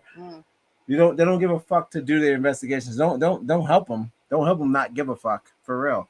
Because it's so easy for them to just throw that shit in the back of the box. My lord. All right. We have been this is Blackness Show, the daily show about black shit. Shouts to Faith Evans, as always. It's back to Black woman. This whole show is kind of, it's on the name. It's in the name that she's the African American woman. She's she's kind of real. She's very real. She's like, talk about my exes. She said, bitch, you got a day? She's talking about Biggie, by the way. All right, you guys, take these stories with heed and share them. Even if it's for a disclaimer. If you got people going away to college, you got people going away to like do their dream job that's like remote, all that shit where they're not around black people, like help them out. Let them be aware that there are white people doing white people things. Not all but some. You don't want the guys that come back and say she fell on her head, and that's just how it happened. That's kind of silly. You don't want your whole child to be aware of someone just saying they just fell on their head, and then we forget, they forget, and then we just move on. You don't want that for your baby, I assume so. So make sure if you see them going away, that you make sure they know who they're going with at all times. We're no longer at the civil place that we thought we were with the racists. They're kind of tricky. It's tricky. You know, we thought it was all good. The niggas had to hang it, and he's like, "Oh, we still hanging? All right, fuck it." So we're back at where we was. It's like, you know, it's not all of y'all, but if y'all still got the balls to do that, then go eat a dick then, right? It was all a dream. That means I mean, we never did that shit to y'all. Not at all. You never seen no white nigga hung? Come on. You know what to do. We cut your dick off. Put it in your mouth. White people hung by black people. Never, come on. Except for Nat Turner. He was the only one who did Right. Well, that's what they wouldn't even have Michael G. They wouldn't have that other nigga who played Nat Turner. Because they didn't even like that. They were mad at him. Nigga, he's still fired. Yeah. I haven't seen that nigga in a long time. I just said, nigga, that's a great way to end the show. You're fucking brilliant. Let's go. That's very smart. Where is he? He played that turn. They said, I wish. They took away his career so quickly. He's done. He sacrificed himself. He's done. He was the actual one that we were talking about. Birth the one that of a replaces Nation, the one. yeah. Instead of everybody using Michael B. Jordan, he's like the blacker Michael B. Jordan. Shit. Follow us on Instagram. I don't know his name. I don't know his name. That's the whole point. No, I know his name. I don't. You know, they know I know. They know the niggas don't. His name is I forget his last name. Don't forget to love yourself and they love you back. You got many choices, man. Just choose the right one. What the fuck, man? This has been an awesome Tuesday show. Shout out to Chuck Chan. Shout out to Kool Aid BBB. Check out his new single. Free Palestine. Free anybody oppressed. Free and kill the oppressors. Clearly. Nate Parker. His name is actually Nate Parker. You know what I'm saying? They're so excited for you to be a part of this experience, the fans. So you want to leave? Shout out to Nate Parker, black man. Subscribe and share. It's free. That movie came out in 2016. Can I put that on my movie that I want to watch today? Okay, that and American Skin. This is work. No, he's a good actor. He's a fantastic actor. He's like a Diesel Denzel. Like because he does Denzel faces. Supposed to be the next Denzel. Lord, because Denzel, he was in The Great Debaters, and you saw that. Like he was mentoring him. Movie of all time. With Journey Smollett. I don't know what that movie. Watch The Great Debaters. That was supposed to be. Podcasters, all y'all niggas out here talking about something. Watch The Great Debaters, right? Because it'll teach you something. That was all about unionizing. Seriously, you know that movie. Fuck the government. It wasn't just you could talk about your own. You don't need them to tell you how to talk. Yeah. You could talk about all that stuff. Like we're all doing. We're all talking about every kind time of like you unionize. That's when they want to hang you. Yes. So that's what happens now. Like. Happened with the Amazon out here, like the guy, I forget his name, Jamal, I think it was. Yes. And like they just try to like kill you, like financially. Every time you try to union up, every time you try to unionize, you're a dead man. They don't like stop trying that. to look out for your people. Look out for yourself. Was I just reading? It was like, no, they killed him because they were trying to unionize. Some I was just reading. And that's like a group thing. That's the grimy shit. Like that's a corporate part of that whole companies, whole shit. They don't. Because I ain't even looking out for me. I'm looking out for everybody else. Right. Like, here you go. Oh, that was it. The Black Power Ranger. Because we were trying to figure out. Okay, real quick. We were trying to figure out why wasn't he in the movie, the first Power Ranger movie. Talking about nerds. So the first Power Ranger movie was like, what happened to Zach? Like, why wasn't he in the movie? Right. And then it turns out that he got kicked off the show because he was trying to unionize so that everyone would get better pay for the show. So they kicked him off. To being an activist. Right. They kicked him off. They kicked off the Yellow Ranger, which was the, what's her name? Tran. And the Red Ranger, the guy who played the Red Ranger. So those three were together, and they were like, "We're just gonna like try to unionize. We'll do this together, so we can all like get Power better Rangers, pay, like real right, Power yeah. Rangers." And they said, "Not only not." Because it was like, how come in the movie they had the Black Ranger was the female? Like they swapped their ass. They swapped them out. But it turns out the reason why, because I was like, that would have been great if he was in the movie. I was like, why wasn't he in the movie? But yeah, Zach, union busting. Is because he wasn't. He wanted to try to make to union. He was fighting for unionization for the Power Rangers. He was the people. He was sticking up for the Power Rangers. So that's everybody, not just himself. Exactly. So that's fucked up. They always try to treat niggas that you'll lose. Like all of our leaders, you'll lose for thinking about majority instead of yourself. They know what they're worth. Like, you gotta know your worth. Like, you know, like this franchise is gonna make so much money, and then they turn around and they give them the make the Power Rangers movie to kind of rub it in. You know the toys, but right. But you just like merch, the ice cream. Like, stop. I had Power Ranger ice cream. Like, stop playing. Like, why don't want to support it? You know. But the thing is, like, you hired a minority group of people. Mm-hmm. You said we need Asians. It's in Black, our nature whatever. to unionize. It's like, listen, if we're gonna do this, we're gonna do it the right way. And then here you guys kind of like, nope. It's a shame. It's a shame. It's a shame that they won't let us have unity. And they'll charge us for it. If you want to have unity, they'll charge them for it. They charge them for having unity. He tried it, and then he got fired. He got kicked out of the movie. Yeah, they sacrifice you. They don't believe in unions. Right. They don't like it's kind of dirty. Corporations. Very dirty. I just discovered, like, I think I'm gonna buy this book. It's Gaddafi. Like, just a Gaddafi. No, because I was just having a thing. I was like, don't you remember when he was murdered? Yeah.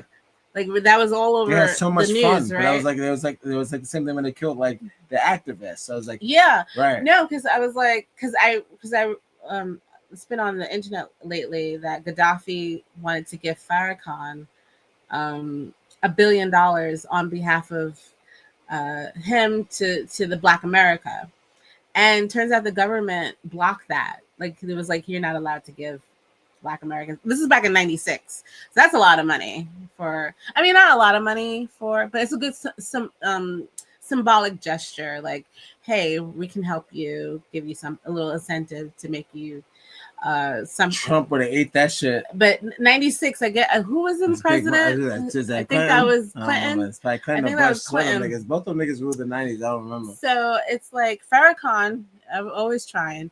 Gaddafi wanted to give him $1 billion, and they said no. And then I was like thinking about how they took over they killed him and took over Libya, and how Libya has been in shambles ever since. But I was just trying to like, I know we all like were, like, as Americans, we were all led to believe that Gaddafi was a bad person. It was all a dream, and that he deserved to be uprooted and killed. And we realized that a lot of America kind of lies about things. Who's the nigga from Jamaica? I don't want to get lost in my track yet, but so he was sodomized and killed, like, in the most brutal way, right? And then I was thinking, like, but what did he stand for? Because I'm like, what if he was such a threat? For some reason, like, did the country turn against him? It just doesn't make any sense. And then I just stumbled across a book. It's called The Green Book, and it's his kind of like philosophy and ideas about how to actually run an independent country, free from all the capitalism and Marxism. Like, because like America here right now, we're trying to figure out a way to exist beyond capitalism, because we see how it's affecting us financially, socially, ethically, and like how can we go a different way? And everyone's scared of communism and socialism, as if it's like these really bad things, even though like other countries participate in that and it actually works for them. But Gaddafi was very forward thinking. Like, this was back in the 70s. So he was like establishing this. And you see how anti-American, well, no, not anti-American, but you see how anti-Western he was. And with those philosophies. And he tried to stabilize his country with these ideas. And it sounds like it could have worked if maybe America didn't interfere, and that was with like Bush and everybody, and you know, going in there and getting him. But I feel like we need a different approach to. I don't know how I got here, but yeah, Gaddafi, the Green Book. It's interesting that he called it the Green Book. From the movie. No, I just think that I don't think he took it from there, but I think it's interesting how like that was a guide to get us through the sundown towns. Oh, right. But then this seems like a guide to get us through total terrorism. Yeah, like get us through dictatorship. No, anti-input on our dictatorship. So it's anti shit. So it's like, how do we stop the oppressor? So right. How do we stop this capitalism? This is a pro-Gaddafi book. Right. Okay. Yes. So this is his. How do we stop the infiltrators? Right. Or how can we exactly? Whoever's against this. Because it talks about about ownership, about like independence and it belonging to the people, and how democracy is a fraud and all that stuff. Like I'm reading little cliff notes. It's an anti-government book. That's what it sounds like to me. Right, exactly. And I'm like, that's what he stood for. And then they killed him for it, because he was so anti-government. So it's he was trying to show that there's a different way that you could do these things. Right. And it actually was working for Libya. And now Libya is in shambles right now because they killed him. And again, he wanted to, as a nice gesture, he wanted to give us $1 billion exclusively for the Black Americans. And the government came in and was like, nah, cock block that shit. But, maybe we got to look at what he was trying to say. Because if they wanted him dead like that and humiliated like that to sodomize him, I think that speaks volumes to what he probably really stood for. And I don't know how we got to Gaddafi, but yeah, that's what it's on my brain. But yeah, I'm gonna check that out, the Green Book. Okay, whatever. Shout out to Gaddafi. Shout out to Gaddafi. Yeah. That's also known as an algorithm. Yeah, shout out to freedom fighters. Shout out to people who are writing books about freedom fighters, know how they get distributed. I don't even know how they be doing that. It's gonna go through the book. What library gonna take that? They still put that anyway. That's the only book he published. They published. Still killed him for it. And it's such a brutal way. It's like he must have been saying things that were they felt threatened by it, so they went in and got him. As they do. They like to get in and got him. All right, well, rest in peace to the freedom fighters. This is kind of how the internet. This is that's pre-internet. Pre-internet are freedom fighters without Wi-Fi. They use guns and books, and we're using books and words. It's the same shit. Books and keys, books and fucking stream decks. Got some niggas gaming and talking about the white people in gaming and the racism in gaming is exposing it everywhere. We're exposing how you're not supposed to. People are taking away your Americanhood. And all the things you're supposed to have Americanhood. That's pretty much the main thing. If you're a Black woman, you're allowed to go have a trip and come back safely, just like every other white woman. Come on. Julia Roberts comes back every time. Don't be alarmed, we're Negroes. I'm just saying you're allowed to come back safely. That's all. And I agree. Most of these freedom fighters were speaking on things that the nation does not agree. Which is the United States of America, you will disappear. We are very known for that. We make you disappear. These crimes don't just stop. They just go, we want it to stop. We're not going to charge these white girls, all these white girls for that Black woman that drunkenly fell over our balcony. She took your black ass over there in the first place. And that's up to us to decide whether we put it or not. Not all, but some. If you know you can disappear just like that online, on air, the cop goes like this. She definitely just fell. If you know that you're that irreplaceable, don't go. Stay home. Go hang out with some other friends. No, I can't say black friends. I'm not gonna say stay in the house either. I'm just. It's safe in the house. Let's find your crowd. We've all become house niggas. So you got all the movies at home. It's fine. You can watch the movies. You could eat the popcorn. In the field, it's a little dangerous. Be a house nigga. While you can. Stay in the house. If you have the chance to be a bigger house nigga, hey, that's it. Right? That's kind of.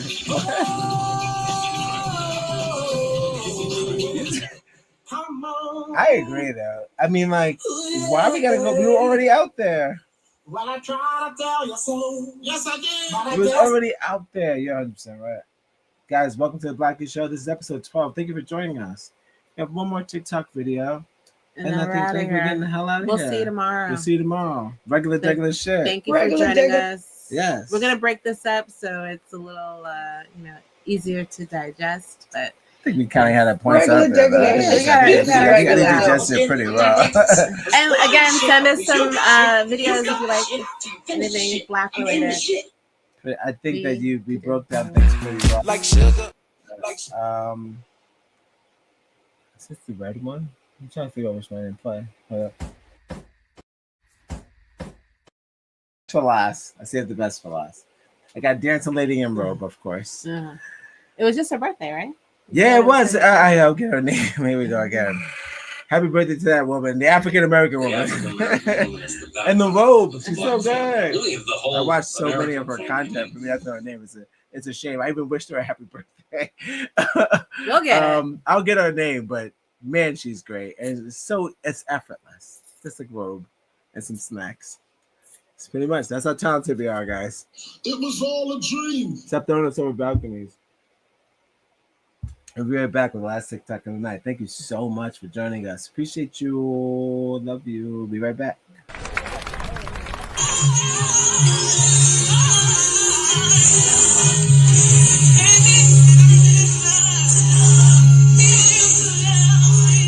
Welcome to the Barkley Show, a daily show about black shit. And here's your host, Faith and Evans.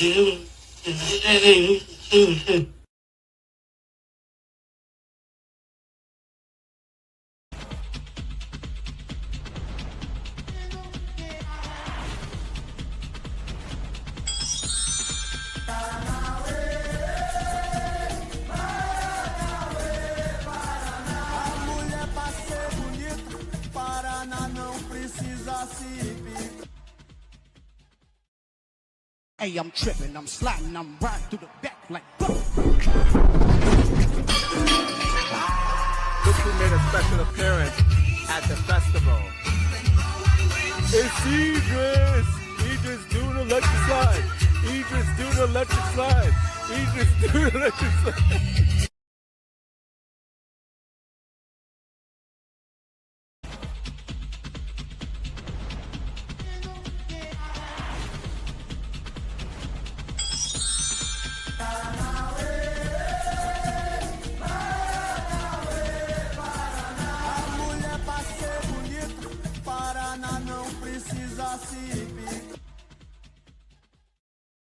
Hey, I'm tripping, I'm sliding, I'm riding through the back like. Look who made a special appearance at the festival.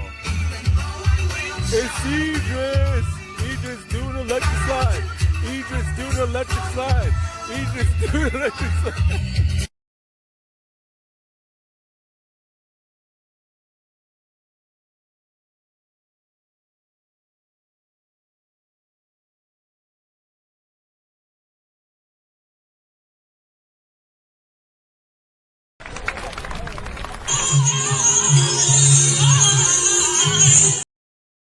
All right. Thank you again. Episode 12. Faith, aka Marcella. This is a great show, by the way. People are gonna read the captions so they learned something today. That's the whole point.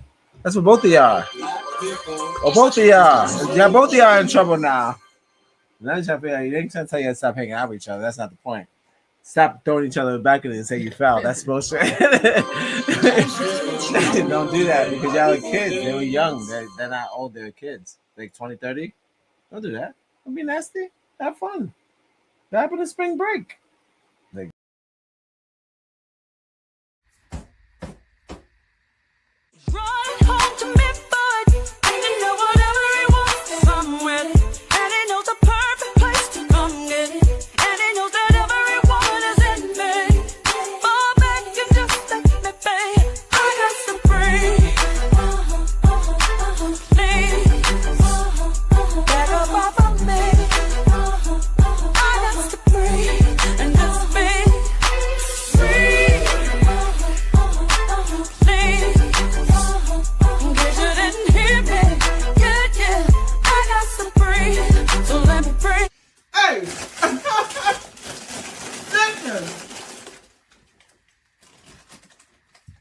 Get out. You did that. I saw you. You get out.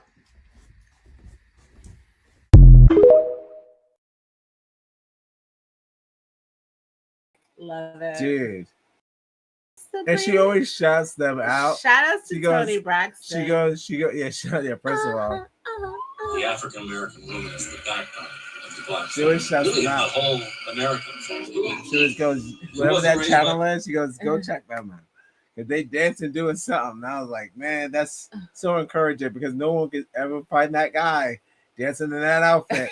I don't know. Maybe you're fine. Maybe it depends on the algorithm, but I mean, that's kind of crazy. It's also known as an It's a crazy algorithm if you're not searching for it to find a guy like that dancing like that. Slender man. It's like, she's like, okay, get out. Then she started rowling with him and she was like, you know what? That's not bad. You did that. But get the hell out of here. I pray that she gets like a chip endorsement from somebody From all those chips. She'll make it to the fucking Super Bowl commercial. Oh, the Super Bowl! Fingers crossed. Fingers crossed. Super Bowl. Imagine the Super Bowl Doritos. commercial where Miley Cyrus is dancing with a chip. She's like this. You said, wait, you saying she stole it? She's doing. Miley Cyrus is doing a dance. Oh, and she's like, watching her. ah! And she's like, no, you didn't do that. So whatever. Oh, no, or she's getting with. She's like, can I? Oh no, because she does get with them at the end. At the end, she She's gets like, with it. Right. And then It's she's not eating the chip. negative. She She's gets eating the at chip. first she's not feeling it, but she goes like this. All right. When she's fine. doing like the Tina Turner thing, Miley Cyrus, when she's like doing it, she's like, I get it. She's And like, now okay. she's holding the wall. She's doing it with it. Okay. You did that. I mean, but I think she could do. that'd be awesome. Fingers crossed, Super Bowl for you. I want her to fucking do that. And she's like, I don't want to do Super Bowl. I know. All the stigma. Whatever. Get that check. You can do other stuff. All right, whatever. That's a good check. So much money. I think, especially anyways, for YouTube, Doritos. for fucking TikTok, nigga. That's so much money. Yeah. God damn. Yeah. I don't even know for the rest of their life. Got people, racist people that want to hear you now. Say they having a Kendrick. Niggas like, I don't know what a Kendrick Lamar is. They're like, I'm slipping, I'm sliding, I'm dipping, I'm ripping, I'm. Niggas, oh, yeah, white lady started crip walking on TikTok. Australians started crip walking. It was global. It was a global thing. Okay. If you put us out there, if you build it, we will come. We will grow. They will come. If you build it, they will come. Whatever. That's crazy. Episode 12. This is fun. Yeah. Lessons.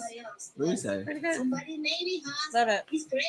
I felt like we got through all the stories we did, and we got through our funnies. Yes. All black all the time. Yes. Listen, please share that. I know you're scared because it's 3 hours. You're scared. Don't have to share it if you're scared. Don't do it if you're scared. If you're scared, go to church. But we'll be making the condensed episodes for you scared ass niggas. We'll make them tighter. Maybe X out some stuff. Keep in some stuff. I'm trying to offend everybody. This is probably our final week for the Blacklist show, and then we'll come back with season 2.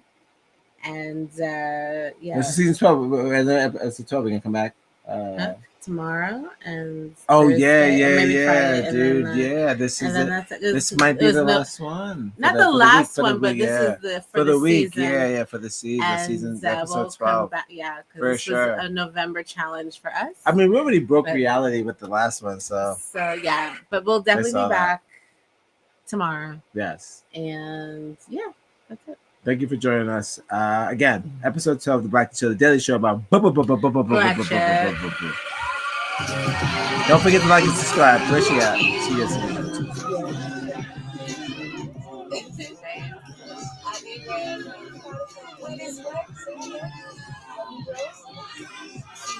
Oh, odd Negroes. I'm gonna go online and odd Negroes. What is he? Odd Negroes. What is he? Thank you so much. That's it. We got that. We did it. Bye.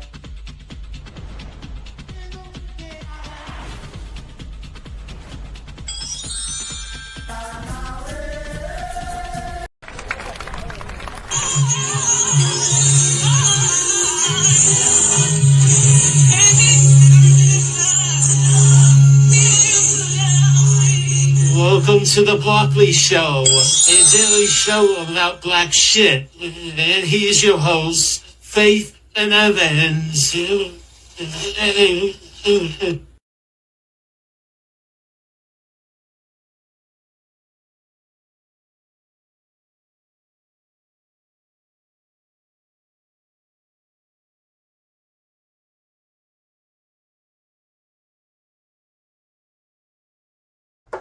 Oh, you idiots! You don't get it! I won! It's over! You milk suckers! You don't matter. In fact, in a few seconds you won't even be matter. You're under arrest for violating sections 4153 of the Tycho Treaty. So hand over whatever galaxy you might be carrying and step away from your busted vehicle and put your hands on your head. Put my hands on my head. Like this.